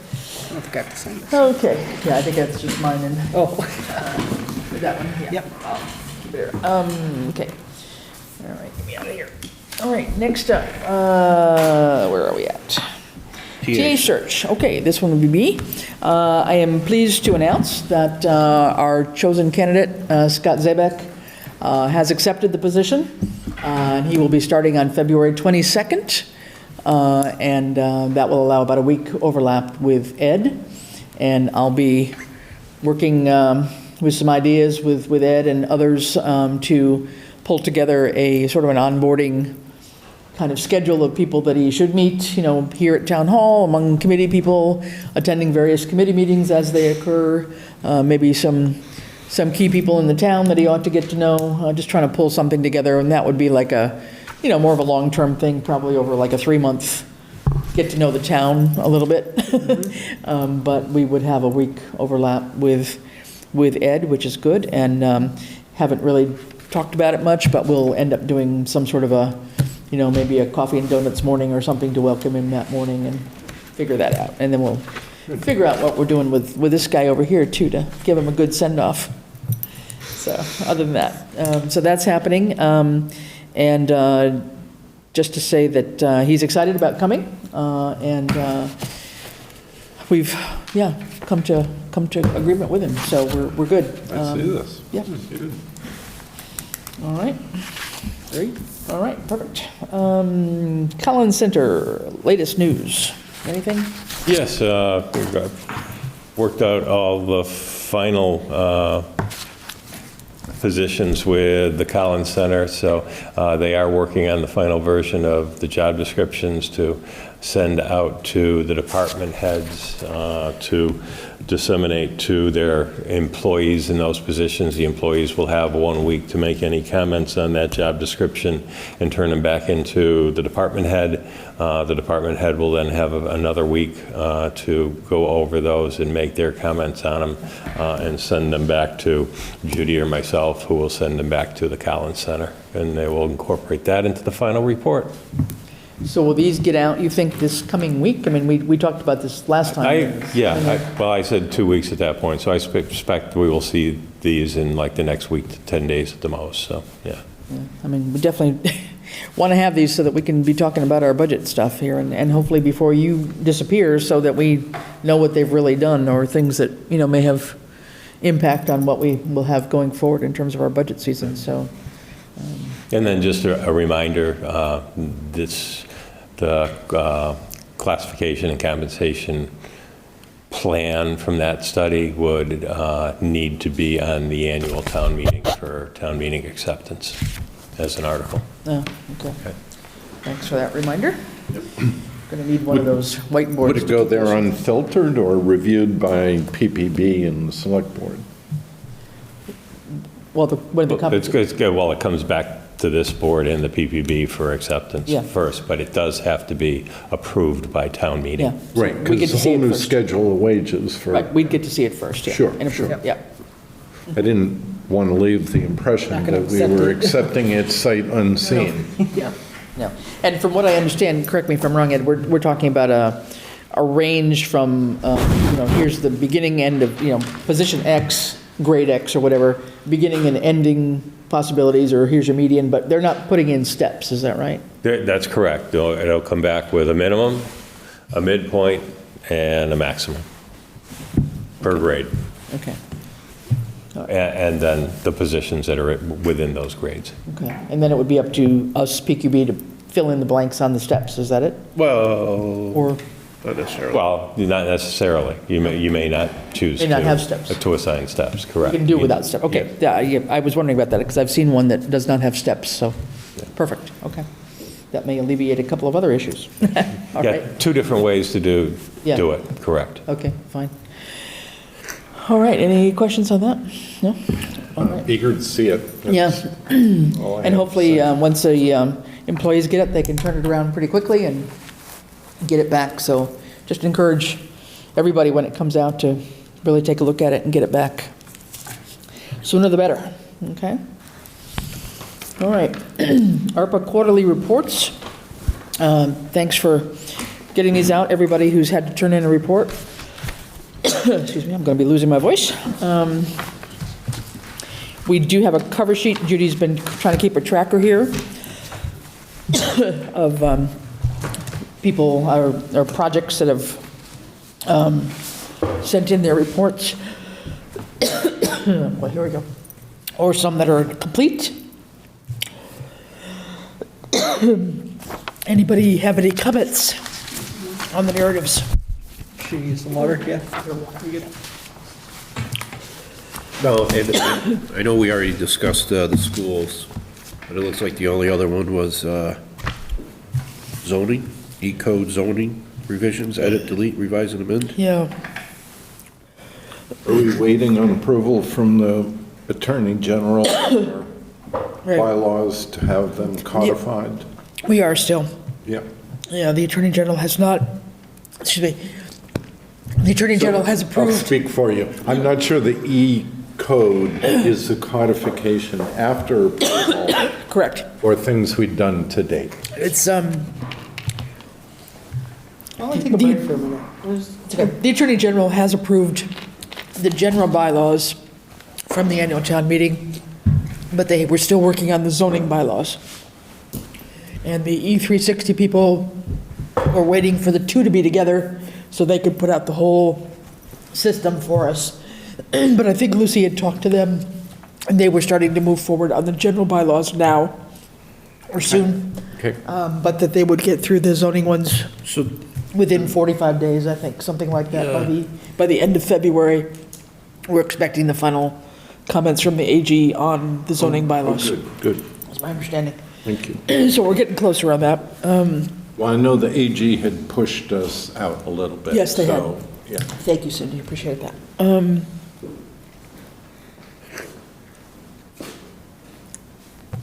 Yeah, I think most folks have been pretty good about sending in their quarterly reports. Next up, I know Bradley's been jammed with a lot of things, but at some point we'll get him to do an updated financial report just to see for those that are marked complete, if there's any monies left, and then we'll have a sense of what monies can be rolled back into the general pot, because as you recall, we've got until December to actually obligate these for other needs that we may have. And so we'll be looking to do that. But I think it's helpful to have all these different trackers, and if we see anything that's not correct, we'll get it corrected before we put it up on the website. But we've got that. And I think one, I guess, I was just checking on, and I guess Parks, the Conant Park Master Plan, I don't think I saw, no, I think that I did see a report there, but it didn't look like they had spent any money on that yet, which I would assume they would have had to pay an upfront cost to the master plan consultant. I know it's not completed yet. There is actually a report in here from them, so that's one on the, oh no, that was marked as an X, I'm sorry. Yep, that was complete. There was a report, but I guess I'm just surprised that they haven't had to outlay any money yet for that master plan, as the way it looks anyway on their report. So just I don't recall seeing an invoice from. Just a comment. Yeah. I would think that consultant would want some upfront money. Okay, good. If there's no questions on that, again, thanks everybody for doing this. It's really important whenever we get to the audit stage, which will happen. All these tracking things are really important, so much appreciate that. And the level of detail for some, others. Going the extra mile, Madam Chair. Thank Yeah, you. no, that's fine. So those that have been giving us a lot of information, much appreciated. And like I said, as we made the comment to the school folks, it's not just simply saying, yeah, these teachers got paid, but, tell us what's happening with the program. It's sort of a, what difference is it making in that case in particular? Okay, moving on to the FY22 audit update. And part of that is related to ARPA. There's two parts of the audit, right? Correct, yeah. The only thing remaining for the fiscal year 22 audit is a couple of pieces for the ARPA funds, which I will take care of and get to. I still call them Melanson, but Markham, so they can finish that up.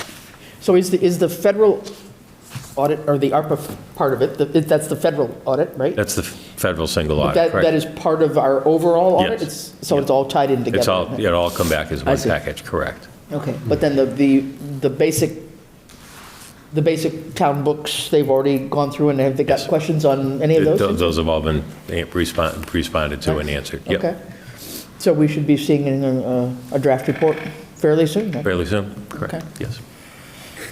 Okay, good to know. Curious, what, did they just, on the ARPA, did they just pick and choose a couple projects, or how did they do that? Yeah, exactly.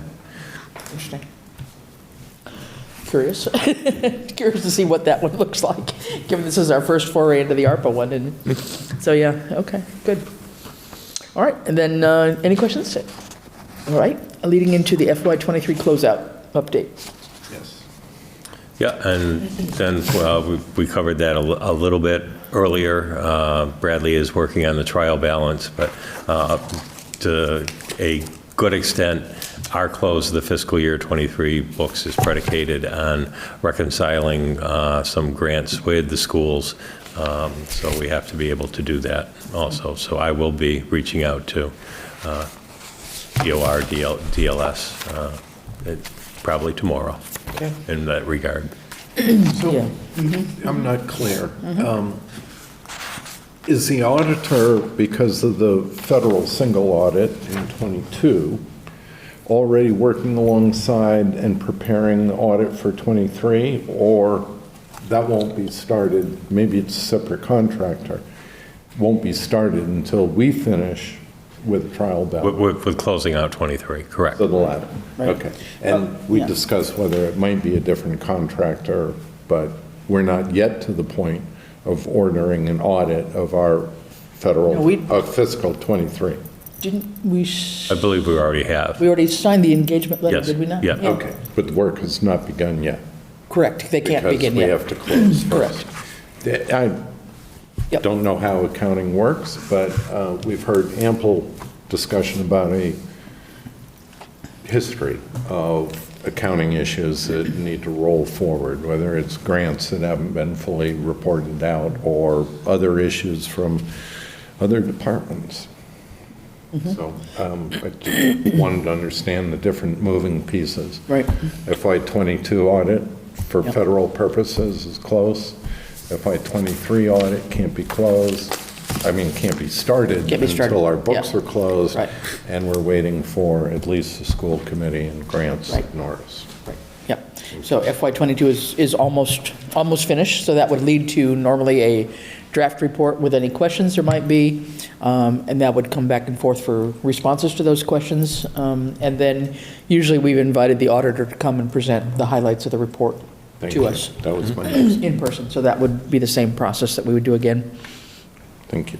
probably, I'm guessing in March at this point in time. Okay. Any other business that can't wait until the next February 13th Select Board meeting? Yeah, go ahead. Old business, I'm afraid. Where are we on hiring an appraisal for the Zero College Highway? Yep, we didn't, I actually didn't go into any great detail. I totally spaced over the meeting that we had. Let me backtrack a minute on that. Sorry, guys. Got sidetracked on that one. January 23rd. We had a joint meeting organized by Select Board that included, let's see, we had Planning Board, we had Parks, Park Commission, Housing, Open Space, Senior Center Building Committee, Public Safety Building Committee, and the Greenway Committee's representatives were all here to talk a little bit about the need for other space for their activities in town, and especially looking at property acquisition at Zero College Highway that had been put forth to us. And so that was a very good meeting. We had about an hour meeting and lots of good discussion. Committee is generally in favor of us moving on to the next steps, which would be to get more clarity from the landowners as to what they were looking for if we were to, or how they would offer that 54-acre parcel, I guess, to us. What we would need to do in terms of the next steps, and especially if we have to hire an appraiser, which I believe we do, where we would find some funding sources on that. So let me turn that over to Ed, because I know there's been some activity since that meeting in the last week. Yes, and then the original appraisal company that we had reached out to came back and let us know that they couldn't help us because they don't do commercial property. So I've reached out to a second appraisal company, and they are due to get me a proposal for the 3 different alternatives, and I expect that any day now. Okay. So that would be a start. And then in terms of, we don't know exactly what that cost would be for the appraisal. So once we get that, we'll know. But you've got some thoughts in mind in terms of where we can maybe identify some funding without having to dip into ARPA, or we might need to take up ARPA on our next? Really depends on the, shall we say, the dollar amount, for that. Because, technically, I'm just going to go option A and option B of, the 4.2 acre parcel and the commercial parcel. We have funding, whether it be through state earmarks or the ARPA funds we've set aside for that project, which would take care of those two properties. On the entire 54-acre parcel, again, depending on how much that's going to cost, is it an amount that may be under what CPC has in their administrative account that we can, ask for, them for that, or, are there other possible funds available? And there's a couple other pockets that I can think of that I'm missing, yeah. And I think we had learned that there was a limited amount in the administrative fund for CPC, but I mean, if the cost came in under that, that might be a possibility. Yeah. So there's a few options in the back of my mind. Right, okay. So, right, CPC, we heard from at this joint boards meeting, and the report at that point was that administrative funds under the CPC could not be spent without a town meeting vote. We've since learned that that is not accurate, and administrative funds, limited though they are, may be applied by vote of the CPC. They can. Correct. We've used them before. Yeah. And limited though they are, I think the cost of entry for an appraisal is 80% of the total bill, and the flavors are in the 20%. So I don't want to leave the building tonight without finding and authorizing funds and directing the appraisal process, including all prerequisite studies that are needed. And I would like to propose $10,000 to cover it, hoping that that is sufficient. We perhaps might think of a larger number to ensure that we're going to cover whatever else is required.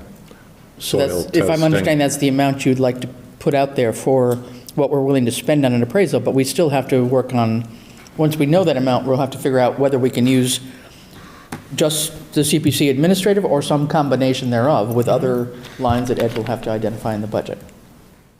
Right? I mean, we don't have... Do we have 10,000 in ARPA that we could commit to match with the public safety contribution? I wouldn't say that right now. I think on my last report, we only had about 5,000 unobligated at that point in time. Because we can't I mean, I don't think we... for the CPC. Right. I mean, I think... I heard willingness. Right. I mean, but what I'm suggesting is if you want to put a figure out there that, we would like to have an appraisal done within a $10,000 limit, that's one thing, but I don't know that we can figure out the actual I was rather sourcing. trying to make sure that there was some running room to get this thing under contract, because it will not be done in a timely manner. But the contract has still got to come to us to approve, doesn't it not? Or we could assign that to the town administrator to approve? Yeah. Maybe 20,000 I expect is that a will be, number. well, Sure. my anticipation is that will be in the best business practice area. So. So the town administrator could initiate the contract without us coming back to it? They could, Okay. without a funding source? Well, let me reclassify that. The town administrator, because there is a funding source, can sign off on option A and option B of that appraisal. Without a funding source for option C, no. Right. Town administrator cannot sign off So on the that portion increment of for it. option C might ultimately be the CPC, but that's not available to us at this moment, and that's where the ARPA funds might be applied to supplement. So just the funding source again for A and B is, again, sorry? That's already We approved. can use, Public safety. well, We can use the state earmark portions of what we got for the public safety facility. Because that's only related to public safety, correct? And it's only related to public safety, so Cannot be used for the actually, while I internal. could sign off on that, I would probably go back to the Public Safety Building Committee to get their approval to sign off on it. Exactly, yeah. I'm looking at the calendar, and I'm deeply concerned, and I don't know how to underscore that more helpfully. I'm a little in the weeds about what needs to be done next, but many things need to be done before this board next meets. So is there some authority we can grant the town administrator as the chief financial officer as well of the town to determine the Well, I best think allocations of these you've got funds? a request out to a company to get us their proposal. And we know that they do commercial work, so that would Correct. cover that entire parcel, and also the option B for public safety, if it was just option B, which is the donated parcel plus the one parcel of commercial property. So once we get that, then the question could be just to simply authorize the town administrator, following best business practices, to move forward and get the contract initiated. And knowing that, that we have funding for sure available from the state earmark for option B, if you will, and that We'll guarantee option C with ARPA funds we'd have unless we to, I'm find thinking out. we would have ARPA funds. I just don't know that we have, I couldn't tell you the figure that we have available now. I understand. But I don't know. Ed, what's a comfortable motion from your end of point of view on that? I mean, just to allow you to move forward without having to Without wait. knowing what that cost is, I'm not comfortable at all. Yeah. So you think it could be even more than $10,000? It may be. Could well. I would recommend turn this around. Uh-huh. So concerned about it, have a special meeting once we know. Well, we could do that. Yeah. Okay. Yeah. That's a possibility. Instead of waiting to the 13th, we might. Okay, that's a possibility. Okay. All right, well, we know we got to get moving on it, so that's fine. My piece. Yeah, okay. When do you, just based on that, remind me, because I'm sure you already said it, Ed, when are you anticipating having the info back from that second vendor? Any day now. Okay. That went on a few days ago. So Because the second part is, we put some money into the public safety complex, but that was more broad. That was for the feasibility study. Correct, yeah. Of 125, of which Right. 124 is still remaining. But in theory, that's. Because we're starting to use the state earmark for instance first. Once that gets rolling, that money's going to get used up. Right. And none of that 125 were we envisioning for appraisals, right? When we initially put it in there? So then we got. It hadn't been stated that it would be for that. It was for But it the could have study been. itself. It might be, but that's why Ed was saying, because we've got the state No, earmark. I'm just, I want to go down Yeah. how we got to where we were, because we Right. didn't have this issue with the COA. Yeah. The COA was able to do their appraisals and get all that done with the initial money we gave them. Then on top of this COA 120. has not. They have no, not had an appraisal yet. No, there's no appraisal that COA has. I thought somebody was out there to do the inspections, it was underwater, and, I mean, it's going through the process and all that. No. They did. All right, regardless of the COA, there's 125,000 out of ARPA money allocated to the public complex feasibility study, of which, can any of that be used for an appraisal of option A? I say yes, because that's all part of the feasibility. You can't figure out the feasibility to that. Well, We're however, saying parcel B, sorry, Ed, we're saying parcel B could be funded out of the earmark that is coming from the state, because that's specific, that's restricted. And if there was residual left over, it could be used on parcel A as well, right? So it's a two-part issue we have when we get this information back. I think, I'm not sure that that's totally right. The may I try? let me just add one thing. The money for the public safety building feasibility study could be used for the appraisal if it is option B, which is that commercial parcel, because that wasn't ever envisioned. It was a donation only, and we didn't know we So needed we couldn't anything. use it for an appraisal on It would not. option A? It would not be, well, Option A. option A is a donation if we have to have an appraisal on the donation. Anything that's part of the study related to the building safety, public safety building complex you could use the ARPA money for. Correct. Yes. The money for the entire 54 acres is not part of that ARPA money. No, I'm with you on that, and I agree. What I'm saying is, it's not simply going to be enough where we get this option, this proposal back that cost X. We also need to be prepared to identify the funding source, whatever that number will be. So when we have this special meeting on Friday, that we'll need to post tomorrow, or actually, you can call an emergency meeting under these grounds, whatever, we're going to need two pieces of data. So it's not, I don't want to go into the next meeting where, well, we got this and it costs this, but now we can't move forward because we need the money source to go with it. That's all. Yeah. So if I understand that question, it's an allocation of the appraisal cost to option B and the entirety, so that we can look for support for the entirety, but option B has two good sources. Yes, but like if nothing change, if there's no more votes, yes, we have to. We can move forward with option B. Right. For the appraisal, because the money's coming from the state.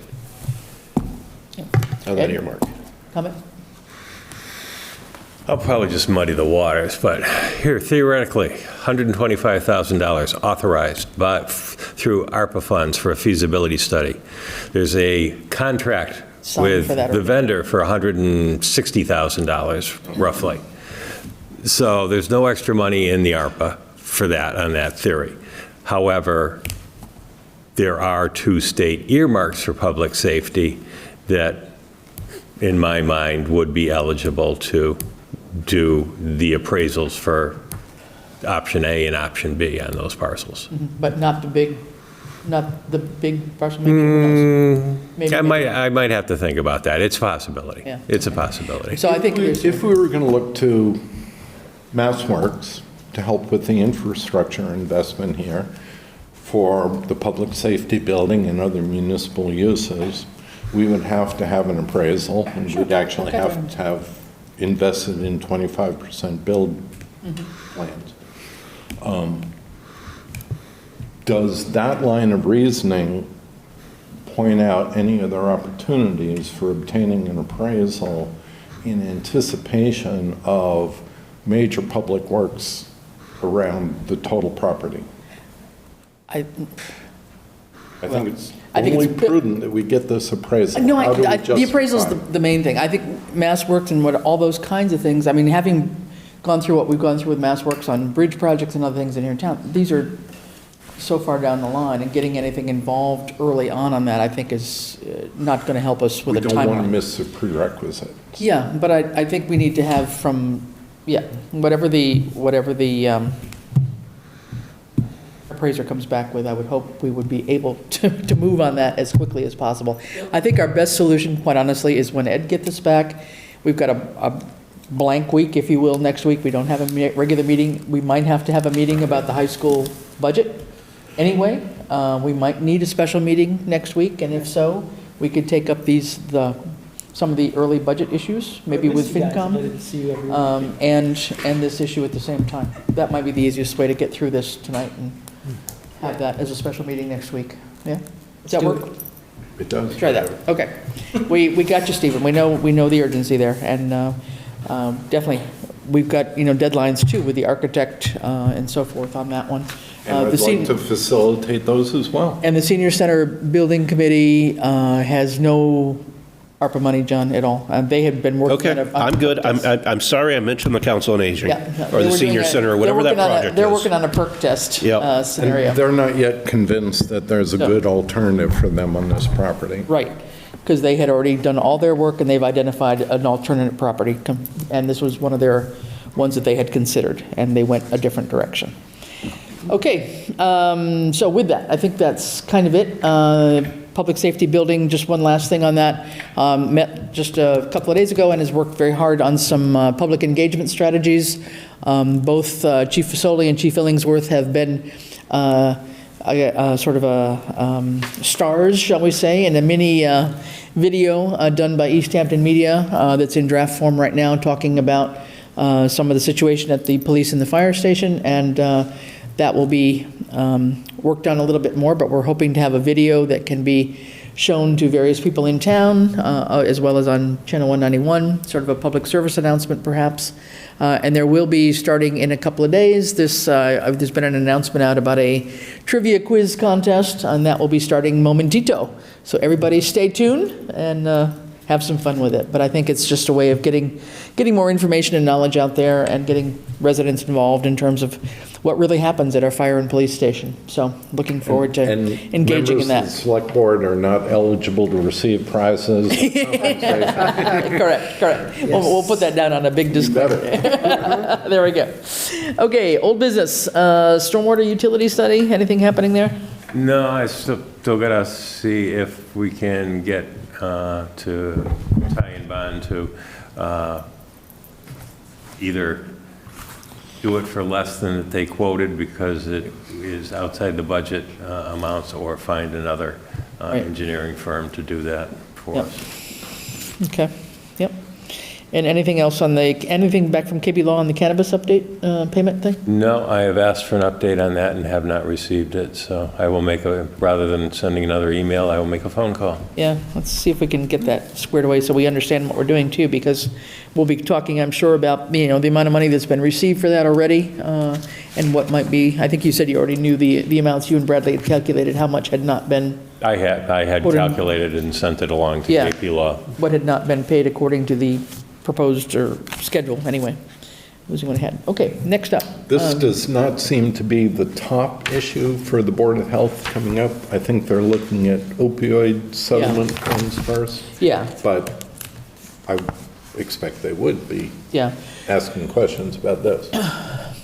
Yeah, and at one point they were kind of putting the two together in a way, which we'll see. Okay, so see where they go. clarity is But there's separate opioid funds coming in from the settlements that we've signed on to. Sure. And then there's the community impact fee and various other arrangements through the host community contract that we have with Dreamer when they came in as our. So we have a specific facility in town that's We do. completely different. Right, so we're getting money back on taxes, sales taxes, and then some money originally on a community fee, which is, I think, $10,000 so far at this point in time, something like that. So we'll be looking at that in detail. Are they once we get delinquent Yes. entirely? Paid nothing? No, we're getting their fees. Yeah. We're getting their, the taxes on products that they sell. We get the sales tax, right, comes back to us, is that? Yeah, that comes back to us through the state. We're getting that through the state. But in terms of the, whether or not they would continue working on the annual community impact fee, I think is the one thing that they're delinquent on, if I'm not mistaken. Yeah, it all has to do with that recent CCC, Cannabis Control Commission rules and regulations. Yeah, and they were working at changing some of those too at the state level, so a lot of these have changed or are changing, evolving, I guess, since the first dispensaries were opened up. There were lots of benefits for the host community early on, and then those are kind of fading a little bit more as more communities open up more dispensaries. So Do we need judgment from the state before we impose penalties? we've already talked to KP Law, so that's what we're waiting for, is KP Law to tell us how can we enforce this or not? Is it an enforceable host country agreement, I think, and what can we do? So we're waiting on those options, so hopefully we will hear that. It's a lot of hours with KP Law since this first came up. Well, I don't know that they've gotten to it. It's probably not their top priority either. They've got many other things in many other towns that they deal with as well. So, all right, moving on. Personal change forms. We've got a bunch of PCFs, and I know, John, you had acknowledged that you guys had met at PQB and gone through several PCFs. Right, so we did that. We also had our public hearing. I don't see any of that here before, so I guess the select board's going to take that up at a future date. We'll take it up at the next meeting. We didn't get it in time, all the details that were there, I think, or I didn't see it before I said okay on the schedule, so. Okay. Yeah, we'll do it on the next meeting. That's fine. All right. So first is PCF Water Department, Robin Richard. I'll make a motion to approve the PCF Water Department, Robin Richard, Administrative Assistant wage adjustment to reflect a highway increase on the water side. All right, so could you explain this a little bit? Yeah, as previously stated at a previous meeting of the Select Board, it was noted that we ultimately approved her increase on the Highway Department and the transfer station, but it was outside the Highway Superintendent's jurisdiction or authorization to approve such increase for the Water Department. We asked the Water Department Superintendent to weigh in. He did. He gave his approval. We processed the paperwork and sent it on down here. Okay, there we go. So this goes from a grade 3, step 6 to a grade 3, step 12 at the present time. To make it even with the other departments that she works for, at an hourly rate of $24.71. Okay, and this is retroactive until December 17th, correct? Yep. All right, we have a motion. Do we have a second? Do. All right, Stephen, second. All right, all those in favor? Aye. Aye. If there's no objection, I'll take the next 4 up as a package, as they're all letters of resignations. Okay. PCF for Fire EMS Department, Jacqueline Babiak, Fire Department resignation effective January 7th, 24. Timothy Bozak, Fire Department resignation effective January 10th of 24. Courtney Boudreau, Fire Department resignation effective December 31st of 23. And Maxwell Gagnon, Fire Department resignation effective January 10th, 2024. Second. Okay, motion by John, second by Stephen. All those in favor? Aye. Okay, motion passes. This next PCF is a continuation for interim Fire Chief Richard Fasoli / EMS Coordinator, an extension until February 29th and/or before, to be terminated before, if a Fire Chief EMS Coordinator is hired prior to February 29th. 30 hours a week, $22.50 bi-weekly, grade 6. Okay. Motion by Stephen. Can I have a second, please? No, motion by John. Oh, sorry, John. Yeah. You must have switched sides tonight. Sorry about that. Yeah, God, I want to hear it. Sorry. Motion by John. Yes, thank you. Second? Second by Dan. Should this, yes, I'm ready for the vote. Yeah, go ahead. Discussion. Yeah. I just think this is short-term. It is. To allow some overlap, given that the selection committee won't meet to review applications until next week. Are we able to do this for 2 months? Or is that out of our purview? No, Select Board can take any action it wishes to do at this point.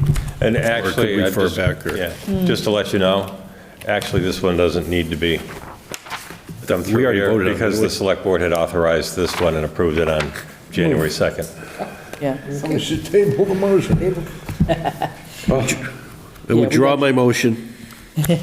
We'd actually already signed off on this. I was going to ask what we were focusing on. Okay. We love But the our question, employees. I think Stephen's question is, do we think February 29th is sufficient, given the time schedule you may be working with on the search committee? I guess that's... We love to chase our tails around here in Southampton, so I say leave it on there, and we'll revisit another 30 days, and we'll continue to kick this can down the road for another 36 months while we wait the Collins report. God. All righty. It's kind of deep today. Moving forward. I warned you what was going to happen after 8 o'clock. So we had already approved Rich Fasoli, so we do not need to take action on that Right. current one. Okay. Next. Scott Zabek. Which we have not approved yet. All right, motion to approve PCF administration for Scott Zabak, Town Administrator, full-time benefited, effective February 22nd, 2024, with an employment contract, 40-hour work week, grade 6, salary of $3,635.32 bi-weekly, and it is a 3-year employment agreement. Second. All right.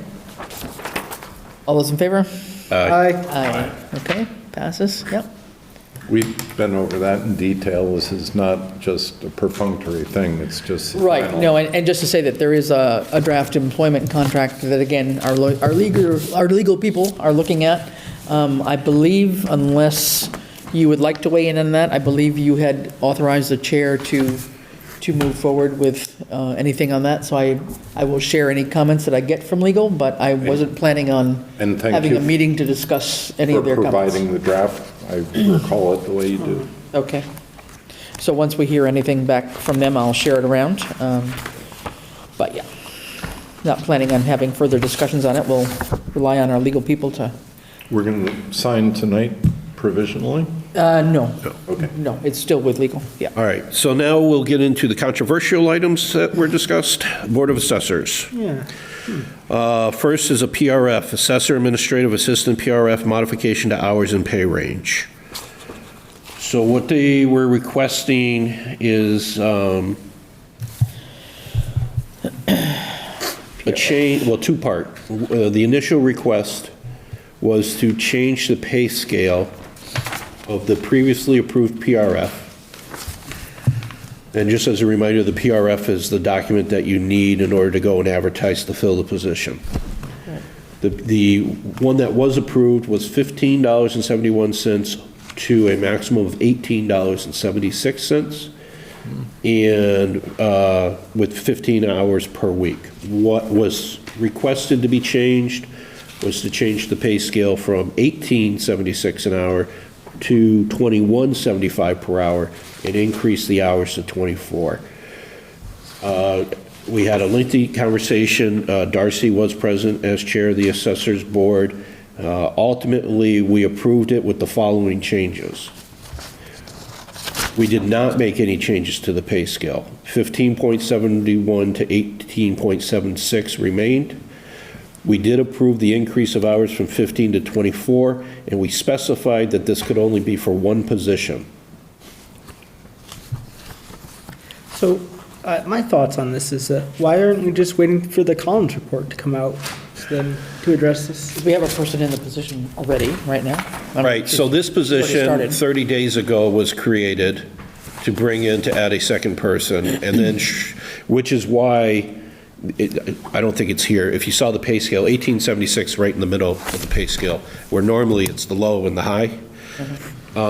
But it was, So we're still, what we were, we're still on the PRF part? Yeah, the first Okay. PRF. Okay, That allowed the advertisement to hire this person that's in there now. correct, okay, And then you had the retirement come through, which we'll get to later on here. okay. And so, but we were told that this person is going to come in, they're going to act as a junior, they're going to work up, and this other person's going to elevate up. The other person ended up retiring, and Okay, we took the stance of, this person's already in this job, you don't need to change this advertisement. You're not going to re-advertise this job. got it. You're just looking to match the hours, and we just wanted to specify it was one position only because, again, we were told that it was going to be broken into 3 separate positions. Okay. You have a question? I would suspect, to your point on the Collins report, Yeah, that this is probably going to be subject to modification based on, like everybody else's. as well just about everybody else. So really, the change here is somebody going from 15 hours to 24 hours. And increasing their pay. No. No, not We- increase. So No, we this is said a- leave the pay the way it Oh, was. these numbers reverted Yeah. back to the old numbers. And I think we see that later on the PCF, right? Because the Could be on this one, I marked it up. Right, and then it on the carried PCF, because there forward. there's a separate PCF as temporary increase in hours until the PRF is approved. Right, that's an emergency one, I think. So that was the right? emergency one. Okay, yeah. Ed, question? Yeah, just a couple things on this is, okay, 24 hours is 3 days a week. The issue with that office has been, and we've been trying when we had suggested they hire a second person, is that, guess what? The office is open 32 hours a week, Monday through Thursday. So people come in looking for someone in that office. There's nobody there. They either come to my office or Jen's, number one. So this does not address that. So, why not go back to looking for another individual for like 16 hours a week? I have an answer to that Okay, point. when you're and ready. then my other piece on that, okay, this was originally advertised as less than 20 hours a week, which is part-time, non-benefited. 24 hours a week is a benefited position. My comment would be, other than of not putting this out again, is that I believe that if it was a benefited position for more hours, that there would have been a different pool of candidates or other candidates originally applying. Sure. For the assistant position? So on your first point, Darcy, if all the other items that are about to come through the assessor's office all get approved, it is their master plan, that in order to cover the 31 hours in the office, that this person will work the morning, there will be an hour, hour and a half overlap with the principal assessor coming in, who will work the afternoons, and then he will be left with a very short window of hours for outside scope work, but that there would be a body sitting at that desk 31 hours a week between the two of them, with an hour to hour and a half overlap every day. Yeah, I don't think you can assume that because it's a 24-hour period, that it would be 8 hours Monday, Tuesday, Wednesday. It could easily be 4 days at 6 hours, right? So there would at least be, you could divide it that way as well, just as easily. It could. I will still stand by the fact that you've now made it a benefited position, that, it should be re-advertised, but.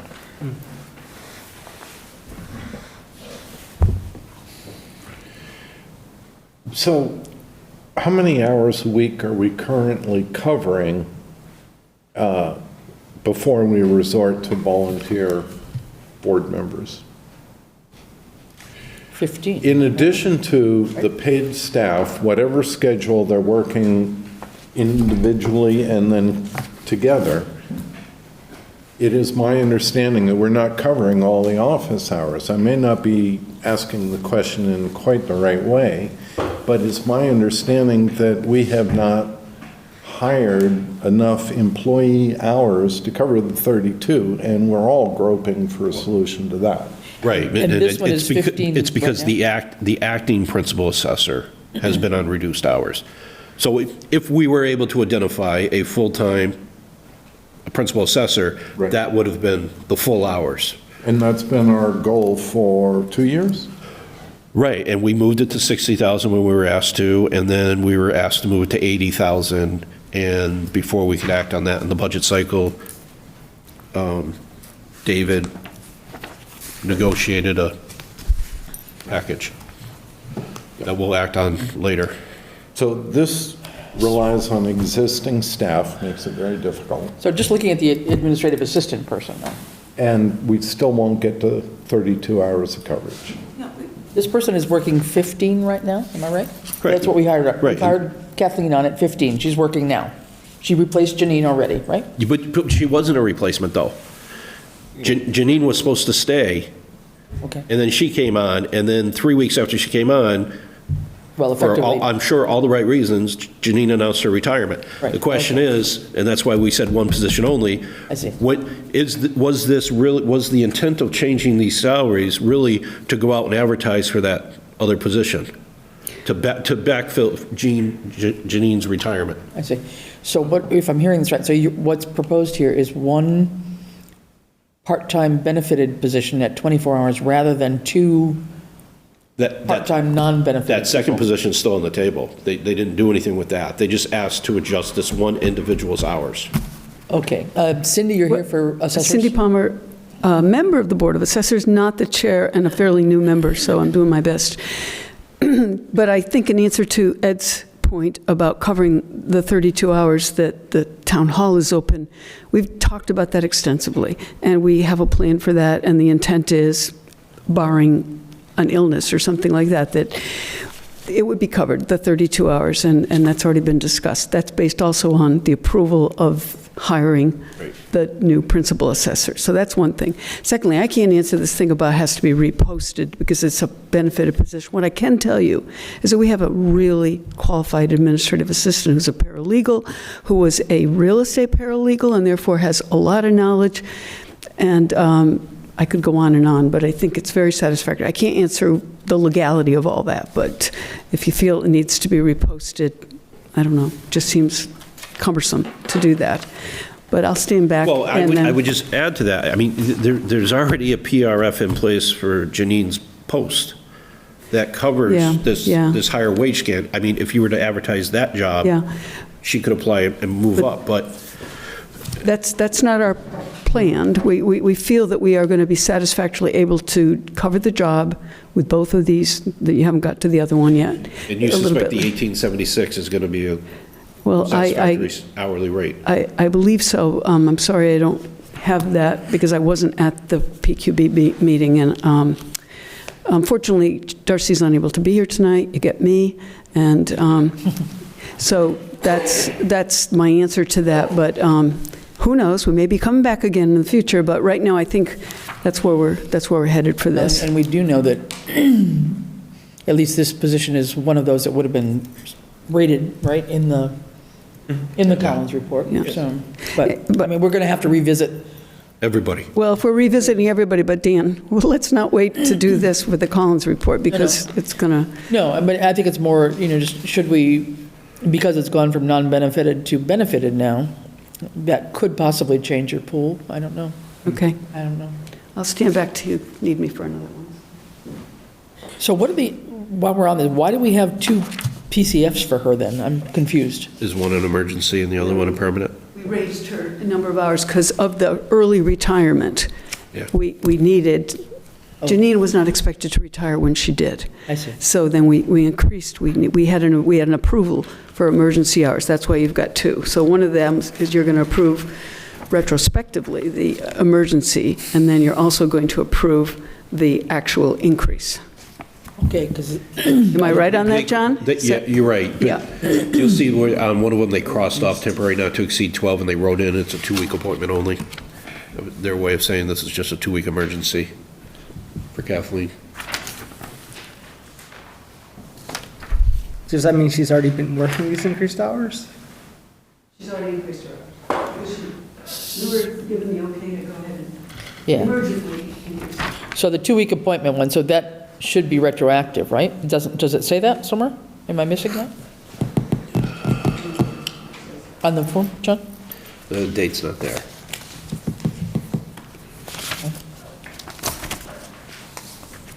But you're right, they would have needed this emergency one in before, Before she, because the treasurer can pay on an emergency one without our signatures. okay.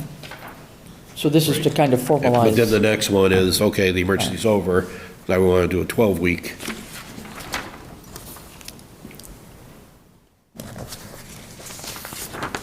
12-week or permanent. Until the PRF is approved. Oh. So we have an emergency, we can only go 2 weeks. We think it's going to take us longer to get the PRF approved, which is true, because if the resignation was effective, It was in the end of December, wasn't yeah, it? Something like December that. 20th, right? So the first 2 weeks got us to the first week of January. Okay. Now she's technically working in that 12-week until the PRF gets approved. But right now, she's still only working 15, right? Not, No, the hours have gone up. oh, she has already started No working? change to compensation.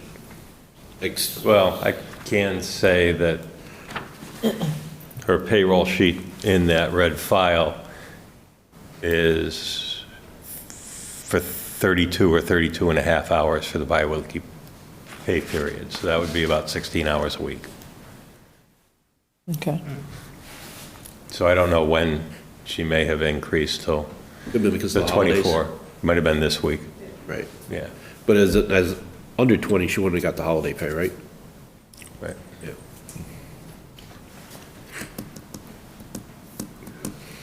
Well,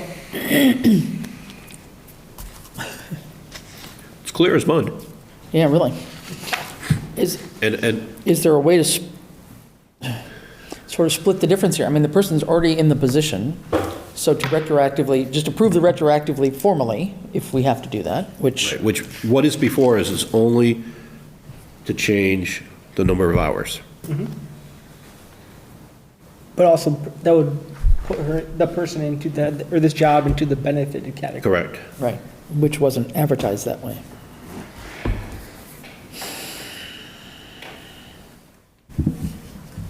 How long do we have, so you said there's already a PRF out for the, for what would have been the second position that they were hoping to hire? Well, that original PRF that hired Janine is still valid. That is a valid It's benefit. much like the police, when you have turnover at the police department, it happens more frequently. We don't get a new PRF unless there's been a change on the compensation or the hours. Right. Or something on the other line.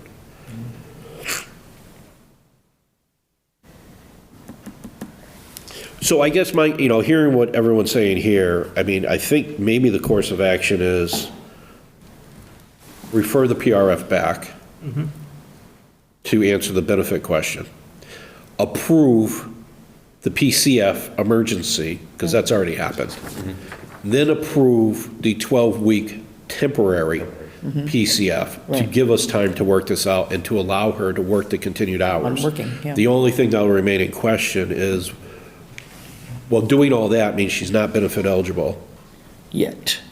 as of these votes, and the select board is looking for clarification on this, on that piece. We're looking for clarification, particularly because of the emergency and temporary nature. Correct. Yep. Okay, so one would be to approve the emergency 2-week that increased the Hours. hours. And I think that's only fair because she's already worked it. Right. I have no problem. So let's just stop right there. Let's take one thing at a time before we confuse ourselves. Second. Let's take this PS. Okay. So the motion was to approve the, So what are we doing on the PRF? One at a time. right? Well, I already read it yeah, into the PRF is record already as a on the motion. table. Motion's on the table on that Okay, one. okay, okay. Do you want me to withdraw it, or do you, Yes. or withdraw and just refer back? Yeah, I think that would be a possible motion at this point in time, just so Cindy, does that make sense to you? get confused. So on the PRF for the advertising, we're going to withdraw, the select board's going to withdraw our motion. We're going to refer it back to PPB for further review, specifically review the benefit implications. Yep, okay.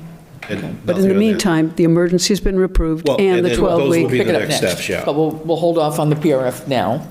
But I don't really, you guys don't meet again for like another month, do you, though, on PQB? Do we have to wait? Yeah, but we're going to approve a 12-week. Okay, gotcha, Right. okay, got it. Right. So then, okay, so if we withdraw that, then Okay, so then let's, make a. PRF is withdrawn. Right, make a motion to approve the emergency 2-week appointment of Kathleen effective December 20th, 2023, by increasing her hours from a total of 15 to allowing a total of 24 per week. Okay. So this is retroactive to December 20th. As a non-benefited. Correct. Yeah, this is just increasing the hours under emergency. Hours only, non-benefited still until we get to that point. Yep. Okay, I think we have a motion by John. Could I have a second, please? Second. Second by Dan, okay. All in favor of this emergency appointment? Aye. Aye, okay, no problem. Then I make a motion to approve the PCF part-time. Well, it says part-time benefited temporary, 12 weeks, not to exceed 12 weeks. The same adjustments being requested to allow the additional hours, 15 to 24, and that would be a effective date of 12, 20, 14 days. Is what, the 3rd, January 3rd? 2 weeks out from the 20th? From the 20th. So 12 weeks beyond January And then 3rd. from January 3rd, we could run for 12 weeks under this order. So, Yeah, the only thing is that temporary cannot be benefited. Yeah, part-time temporary non-benefited. Okay. yeah, so this would go, yeah, okay. So the emergency goes to January 3rd, is that correct? Correct, the 2-week gets you out to January 3rd, and then this 12-week 12 weeks from temporary. January 3rd, Yep. Would take to allow time to work everything out. okay. And then that box where it says benefited would be unchecked. It's, Yeah, so it's not a part-time benefited, it's a part-time non-benefited right now. yeah, Yep. Although yeah. I wouldn't have another box to choose, but yeah. Just so I can report it correctly, it also requires reposting. Is this correct? Because, That's the question that PPB will take up. And if, when you post again, we post it for how long? Is it 10 days or usually? Week? Mine at work are 5 business days, Yeah, so I because don't know what it couldn't is remember if it's a here. week or 10 days, something like that. I think it's calendar days. I think, is it 7 count? Probably in the Whatever, handbook. yeah. Yeah. We have to post it internally. Yeah, I believe it's 10 days. 10 days, yeah. but we can't do that. Oh, The I'm 10 sorry. days can't start like tomorrow if we put a sign PPB until approves it, PPB and meets. Which, and then it's got to get back before the select board. Okay. But the way we meet, we're here every Tuesday. Yeah. Okay. Chasing Or the more tails. frequently if Well, as we get into budget season, we'll be here a little bit more frequently, quite true, yeah. Okay, so she can continue working at 24 hours, it's just that it won't be benefited right now. Yes. Correct. And it'll be 12 weeks out from January 3rd. She's good to go? Yep. And in between time? Yeah, I need a second vote. Okay, yeah, no, okay, yeah. You got a second? Aye. All right, all those in favor? Aye. All I right. am just going to remind you, tax bills went out, and a lot of people have been visiting the office, so point that out. Gotta have coverage. Thank you for bringing forward a solution. Well, we're not over yet. So now, if I'll make a motion to approve the PCF for Janine Domina, effective December 20th, 2023, which seems so long ago, due to resignation due to retirement. With regret, second. I thought we had already done that one, we didn't? Okay, Janine. It's not signed. okay. All right, motion by John, second by Stephen? Yes? Yep. Okay, all those in favor? Aye. Aye. All right. All right. Okay, Next now, up. second to last. We have a PCF for David Zargarowski. Effective date February 12th. New hire.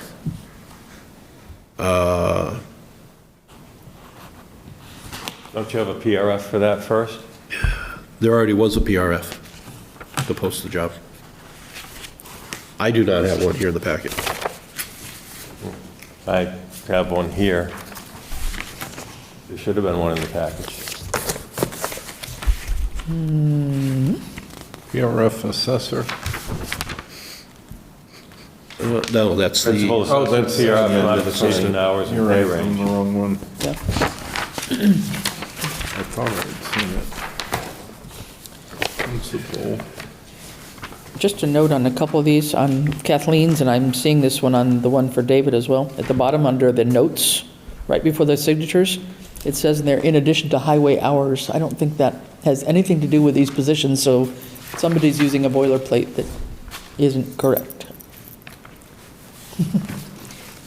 At the bottom here in the note thing, for the two on, both oh, on, yeah. both on Kathleen and on David's, it Yeah. says, in addition to highway hours. That has nothing to do with anybody in this position. We did not take a PRF up because the principal assessor's job was already posted. Was But put- it's posted at full-time 40 hours. So we got, I'm telling you, we didn't take up the PRF. so it's If posted we at 40 should've- hours. But then if we approved a PRF, it requires the 10-day waiting period. You got to go back out and advertise it. Why is it signed by the PPPB chair then? Did I sign it? Yes, you did. Oh, well, I guess we took it up. It's not in my packet here. Pass it on down. Do you have it? I don't think I have a. P- No, that one I have. Well, no, this is. Yeah, This is a PC. PRF. right here. Okay. So this was, Modification of our, okay, so the principal assessor, yep, well, it's my signature, I guess we did vote on it. PRF, but this was as a full-time, so we got the to backwards problem. here. change, yeah, to change, the reason for the modification, or the reason for the request is to change the modification of hours from 31 to 24 per week.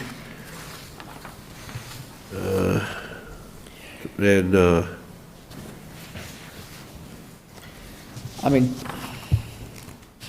Right.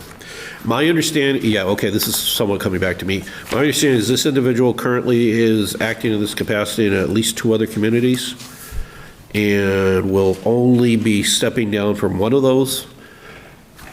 So is not able to do, is able to commit to the 24 hours, but not more than that.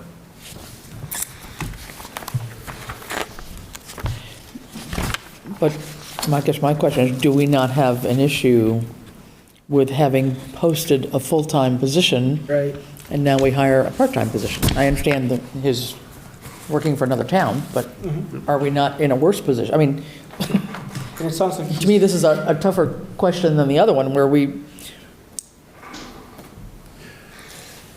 it's almost, I think it's we're- almost the same, but I I mean, think we- they're trying to make the most out of what limited options they have and to make the puzzle work. Yeah, but, you know, Some of the things that have been brought up over the last year and a half, because I brought it up with the Board of Assessors, is, okay, you can have a part-time assessor, you can have a full-time assessor.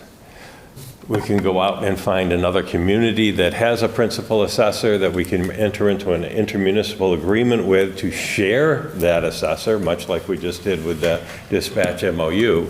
Or there are vendor companies out there that will supply a community with a principal assessor or even a clerk for the assessing department. In fairness, I had mentioned that notion to Darcy, and I think Cindy heard that too, that, what about, are there not companies that do assessing? Given the trouble that we've had trying to find a principal assessor for more than a year now, over 2 years, since Martha was here even while she was here, we were looking, strenuously. And, as we look at options, what are other towns doing? And I think there was a nearby town that you were going to talk to, and I don't know that was able to happen, but. I can answer that, yes. I had 2 business days to do this. Number one, I was not aware that had come up before. I don't believe Darcy was fully aware that research was required in advance, but I will let Darcy speak for herself. So I did reach out to Huntington and to Beckett, and that when you call up, what you get is the consulting company. And so therefore I said, could I speak to a member of the Board of Assessors? And the answer was, well, you have to email a request, which I did, and I've had no response. Now, granted, I only had 2 days. So, I did make an attempt, late, obviously too late attempt to find out what their experience has been with this company or what. I have a few other things to say, but I'll wait until you. Well, just on that line, I can put you in touch with the chair of Chester Finance Committee, and they've outsourced for a little bit. But I was going to go a different direction. If my understanding is he's going to separate from Westhampton and stay on in Sunderland, wouldn't Sunderland be the town we'd want to look to intermunicipal agreement with? If this is the person you want to use, how many hours are they doing up there? And then we create this shared position between us and them. That gets at my concern. This might not be the best form, and, next year, with the Collins report in hand, we might take a second look. But we got to get some revenue in to pay our bills. And that means covering office hours.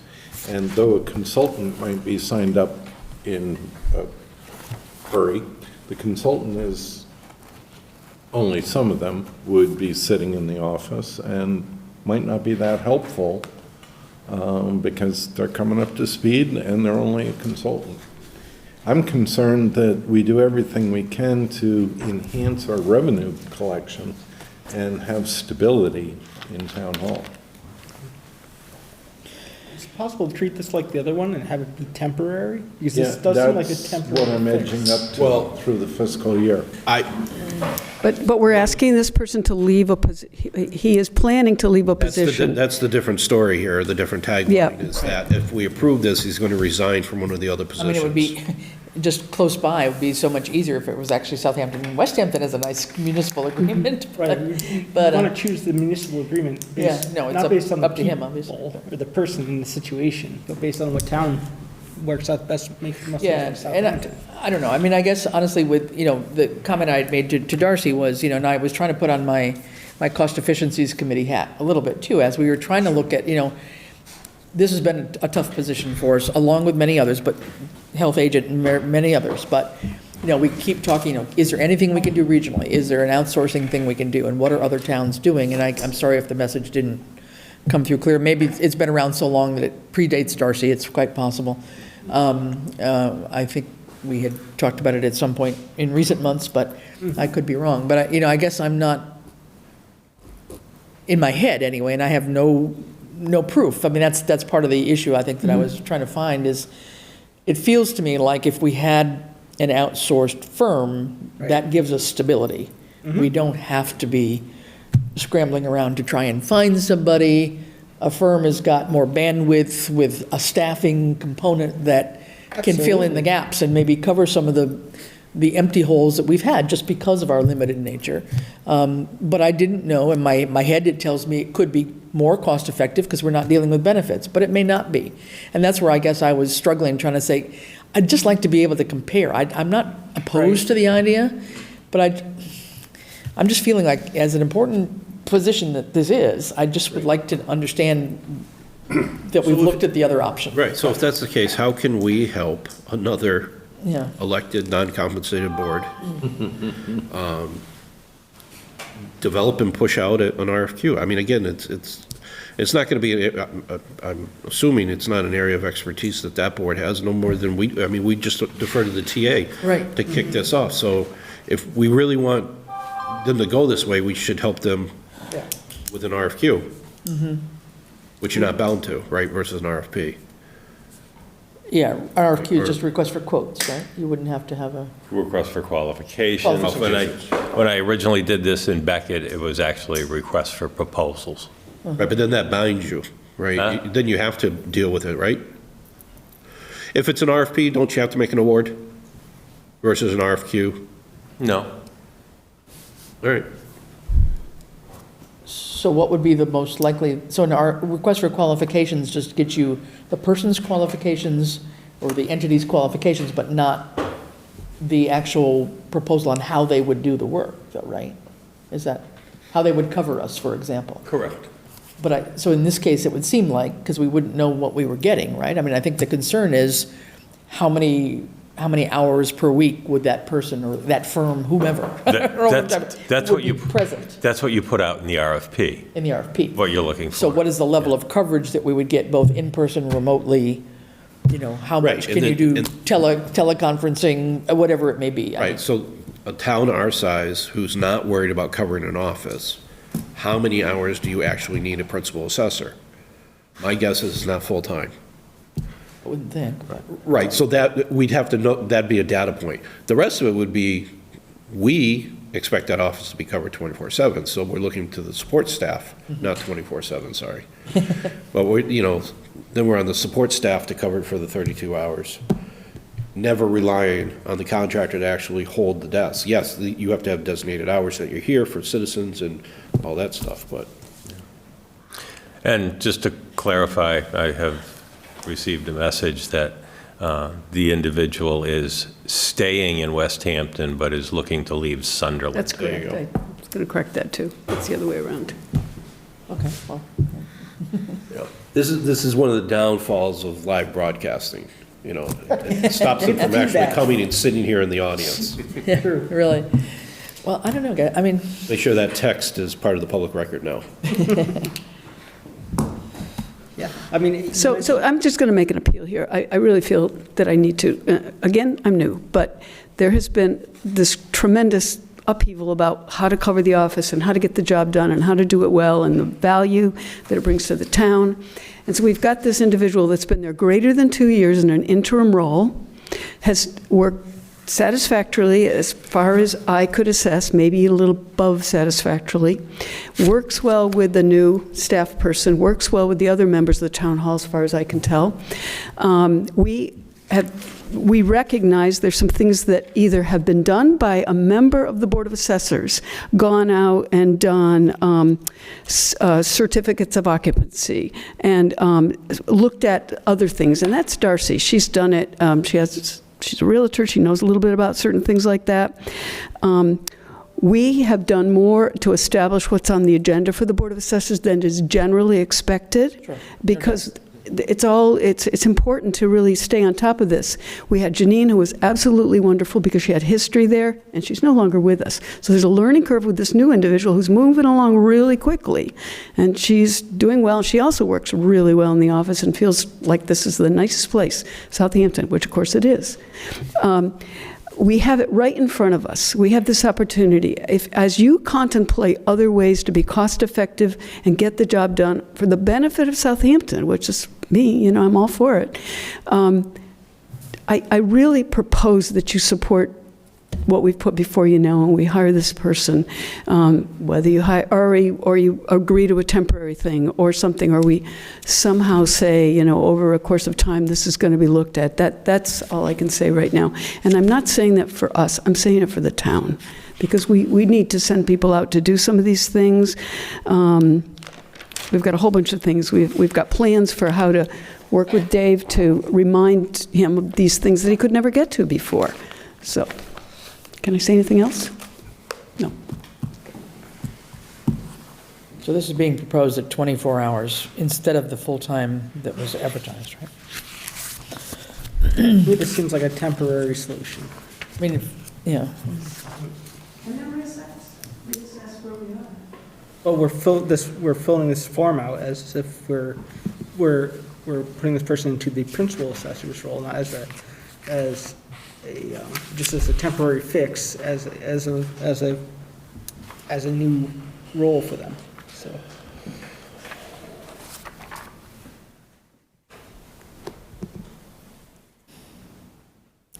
So if we were to go ahead with this, and assuming the person stays in Westhampton, we could conceivably talk about some sort of intermunicipal thing in the future, just not for now, I suppose, because that would be a little bit presumptuous at this point in time. I guess my concern is if we have any, I'm not sure if liability is the right word, Ed, but do we have any concern about having posted a full-time and then saying, okay, we're going to take a part-time instead? Do we have any exposure out there with, and I know they've searched the backwoods for candidates, and we don't seem to have them coming forth, but, maybe it's an unfounded worry. I mean, are we just, should we take a week and revise it like we're talking about the PRF on the other one, or I don't know. I just want to hear anybody's opinion about that. I don't know what our level of... What would happen if an existing employee who was 30 hours a week went to their supervisor and said, I can't keep doing 30 hours, but I can do 24. I need an accommodation to drop down. I realize that probably isn't going to happen, but wouldn't we as the bodies kind of just defer to the department head? Is that something you can manage or do? I guess, I get the other scenario. We advertised something that didn't have an enhancement, the benefit package, right? So that's clear to me. Here we're saying we advertised something up here with the benefits, and we're now, well, we're not even taking away the benefits, right? Because it's over 20 hours, so the benefit stays. It's just the hours. And I guess where I'm coming from at this point is the current department head, the Board of Assessors, they're okay with it.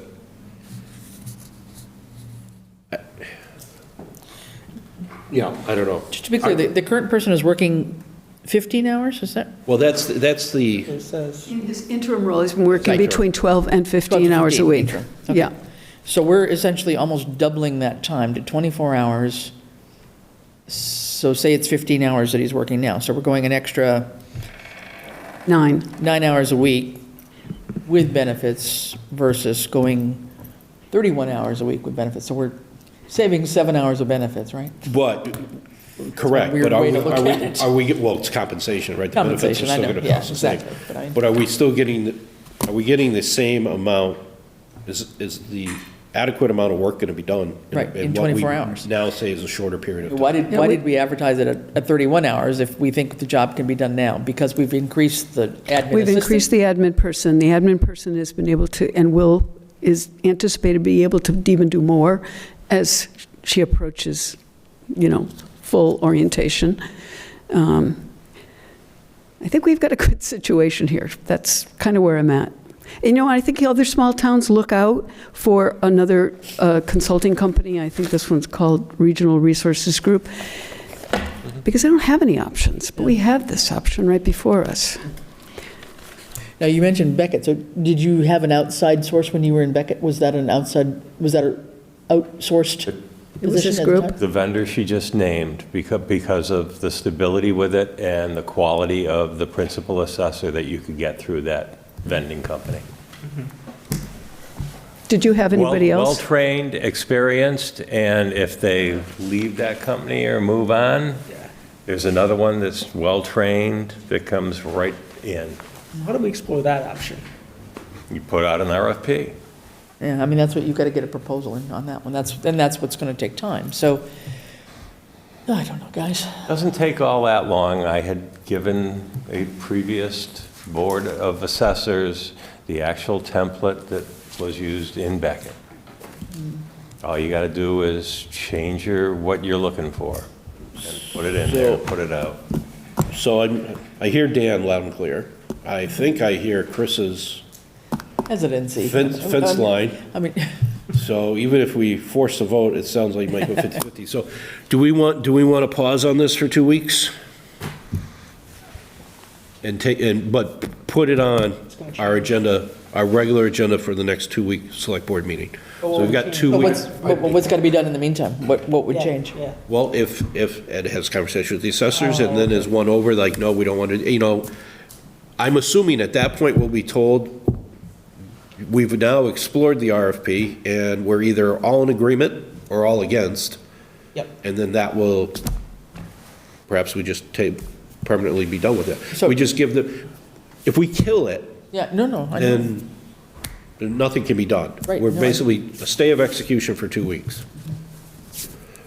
Feel like the parole board now. I think it's a really strong proposal addressing our current situation.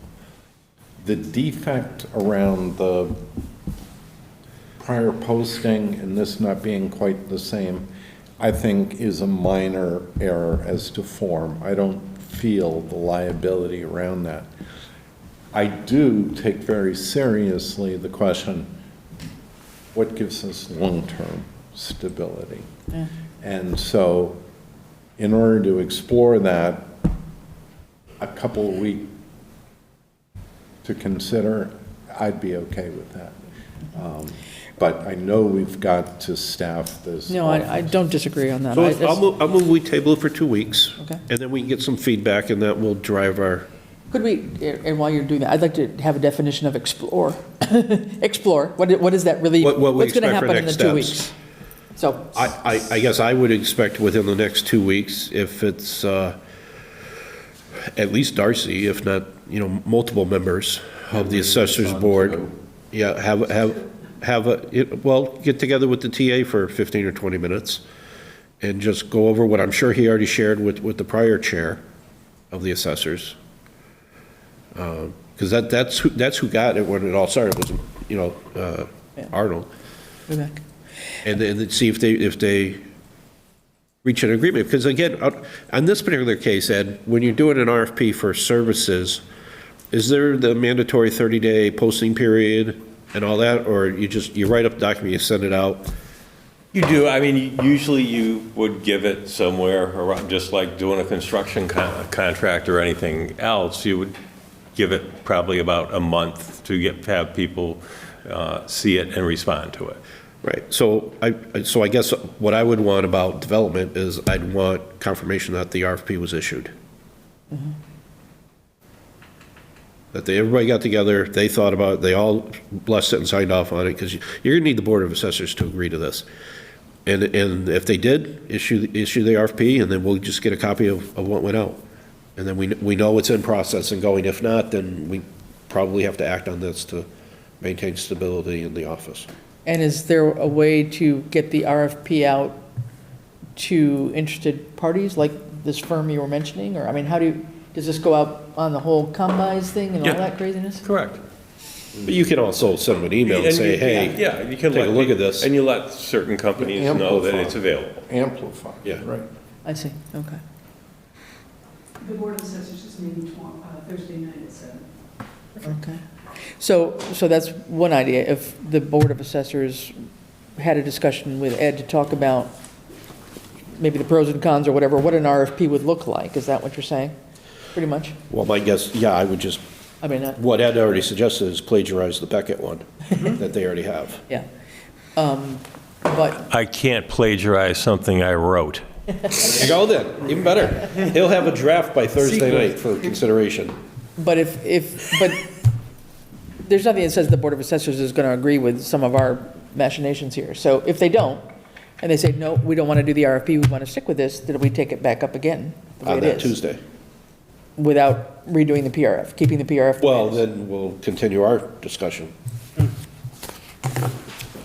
it have to go back to PQB if the Board of Assessors wishes So you're to in stay with our You're in a good plan? spot right now because the manual says, once it gets to the select board, we can do anything.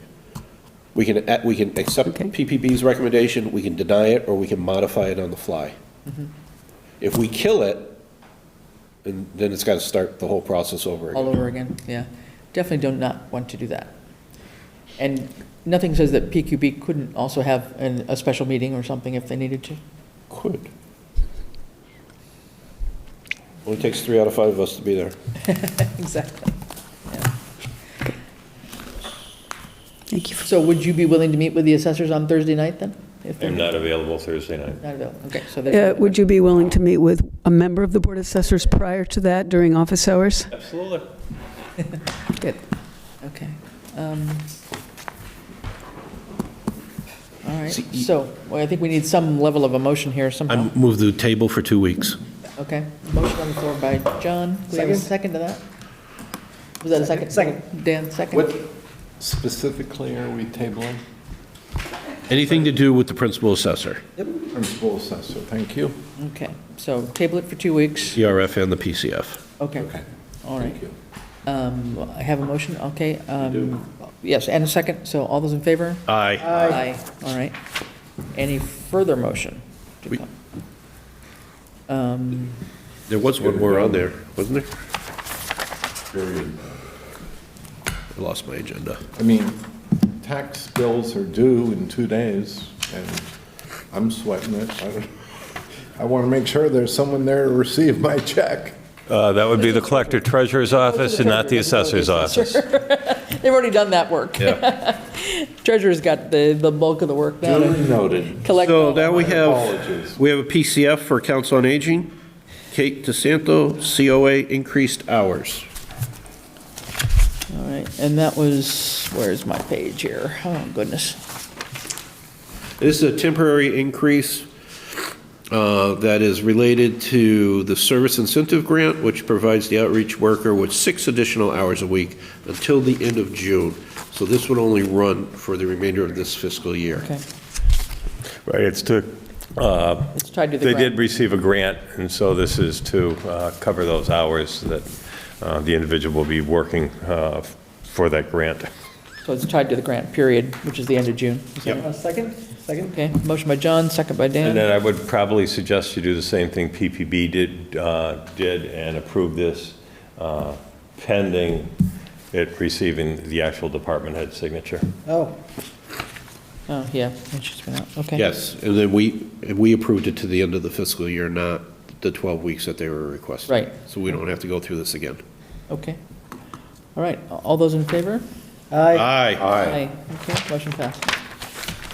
Okay, We're not even talking about the Thank you. budget yet, and we're having split votes. right, okay. All right, so just back on circle back around on the assessor. So Ed is going to at least meet with the assessors. Yep. Talk about the idea of the RFQ, and if that is not something that they would like to entertain, then we will pick this, well, either way, we'll pick it back up on the 13th. Yeah? Just, are you able to make the assessors meeting? I can make the assessors meeting and the Okay. to-be-scheduled meeting. I make myself available. Okay. I really want to facilitate this in any way that works. I understand it's complicated. Sounds good. All right, we'll move on it. We'll get going, one way or another. You know, I agree, this is an important position.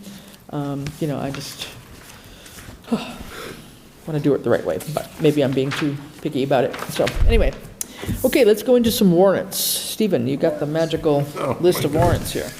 All right, so here's my expressive reading exercise for this evening. The warrants include A payroll warrant, P24-19V, a negative amount of $3,094.38. Vendor payable warrant, W24-24V, in the amount of minus $1,200 even. Payroll warrant, P24-25, in the amount of $348,132.50.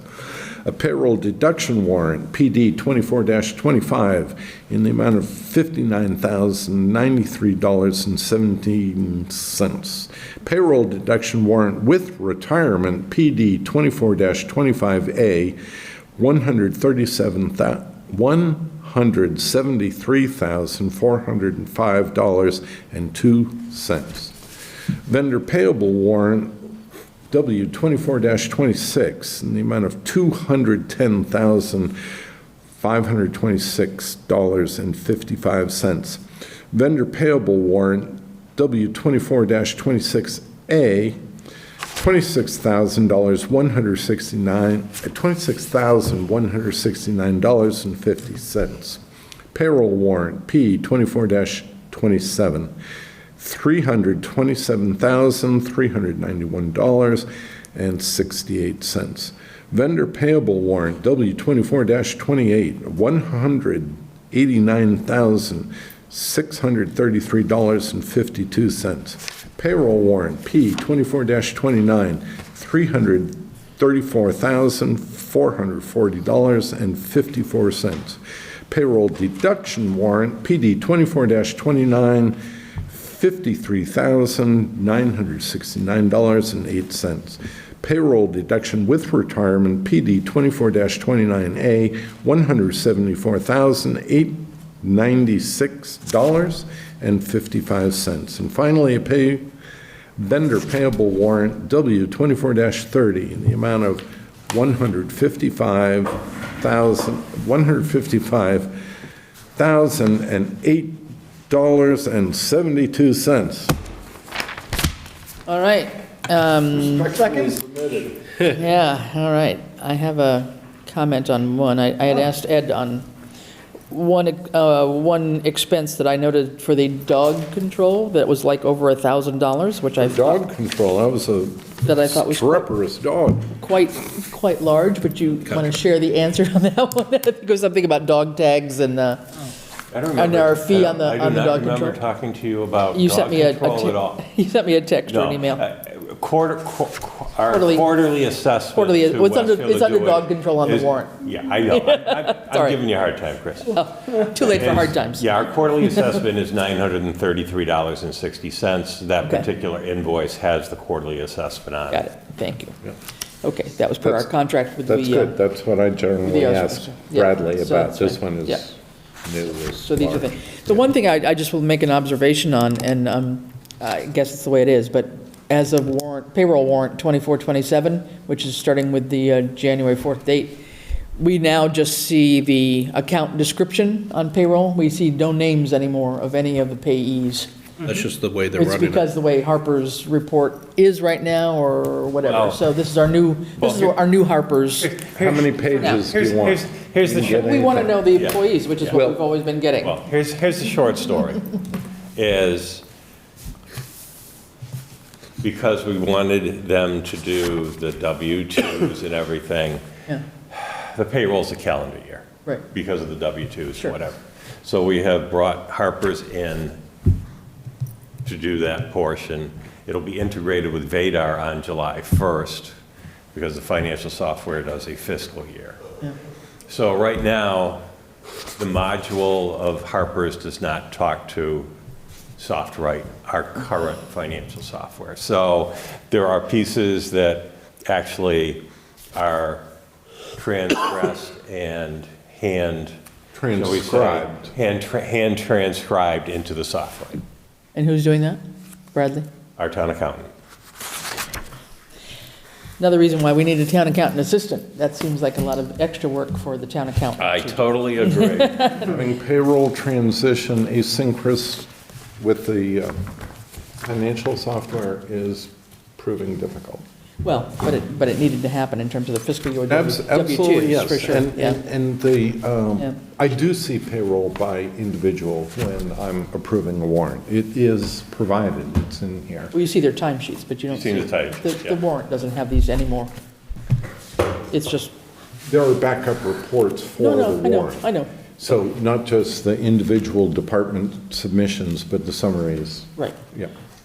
sure. But on our previous, before we converted to Harper's, you could see who was paid what. It's not just a lump sum. Yes, that's Okay. the distinction That's the point. between our packet and. So maybe we will get there in the future in July when this gets integrated. You will. But, I'm Absolutely. just would like to again put out that plea for, keep on recruiting, please, for the assistant accountant. Because I don't think this is a good use of Bradley's time, in my opinion, but that's my opinion.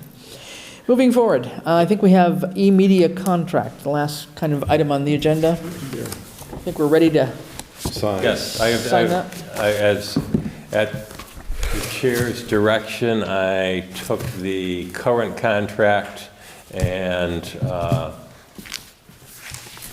basically now I'm trying to remember which, I know it was item D, and I can't remember what section, but took the amendment that the select board agreed to and added it to that. The only other changes to this would have been all references to Easthampton Media in the past contract have been changed to e-media. Okay. And the other piece is under the terms, the term of the agreement.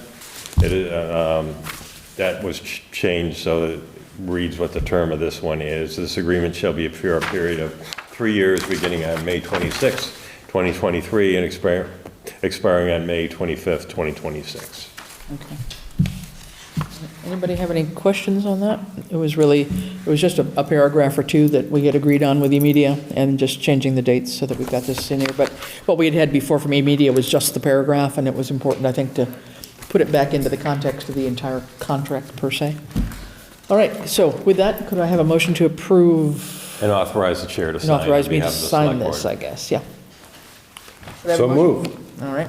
Second by Stephen, second by Dan. Okay, all those in favor? Aye. Aye. Any opposed? Okay. Motion passes. Good, thank you. We have no minutes to approve. Any other updates? I guess, again, just on the Green Community Grant, I just want to keep pushing that because I know the library is getting antsy. They have to use their grant money that they got from another source by a certain date, and they're waiting on our lighting proposal from Eversource and whatever's going to happen with that. Is there anything we can do to push it along? Is it with DOER or is it Eversource? Who's got it, Ed? Eversource is, we've finally gotten all the pieces back for Eversource, so it's with DOER. Okay. All right, well, I know that needs to get moving as quickly as it can from their end, I hope. It should be, if Eversource has approved it, I would think that they would just kind of not have to do a whole lot of major analysis on it, given that they had given us the money already to use, and this is how we want to use it, so. Yes, they do an analysis on it as far as the energy savings goes to make sure that basically there's enough there to really qualify for it. Okay. Do you think we'll hear back before the end of the month, or is that too? Tomorrow's the end of the month. Yeah, not tomorrow, no, I didn't mean tomorrow. I'm in February already, sorry. We should hear back within a couple of weeks, I would say. Well, let's hope that we will know something by our meeting on the 13th. Okay, so with that, we have next select board meetings on the 13th and 27th. However, we may schedule an emergency meeting of some sort next week to talk about HRHS budget with FinCom, perhaps, and maybe members of the school committee, the regional school committee, possibly. Right, we all got that invite to the February 5th meeting. Yes, and there's an invite to the February 5th budget meeting up at Hampshire Regional, which is, I believe, a Monday night, is that right? I just didn't know if we knew if three of us were going to be there. Yeah, if you wanted to post. It's a February 5th meeting, right? But then you still would like to have a meeting with financial. Oh, no, I do, but Yeah, In the Right. unlikely event all four of us show up in the audience. right. No, we should probably post that meeting, because I plan to go up to Hampshire Regional and hear what they're talking about on the budget. So let's post a meeting, Ed, for joining in on the Hampshire Regional budget meeting, whatever that is, on February 5th. I can get you the details on that, okay? And also the appraisal may come up next week for the land at Zero College. There you go. We have that meeting in the parking lot. Yeah. West Hampton off. So anyways, okay, so with that, I think we're ready to adjourn now. Take a motion? Motion to adjourn? Aye. Second? Aye. Whoa. Aye. All right. Whoa. Steve, take your pick. We won't deny it. I think John made the motion. Let's go Dan for a second, and let's okay. be adjourned at, vote. All those in favor? Aye. We are adjourned at 9:17-ish. All right, thank you, guys. Good.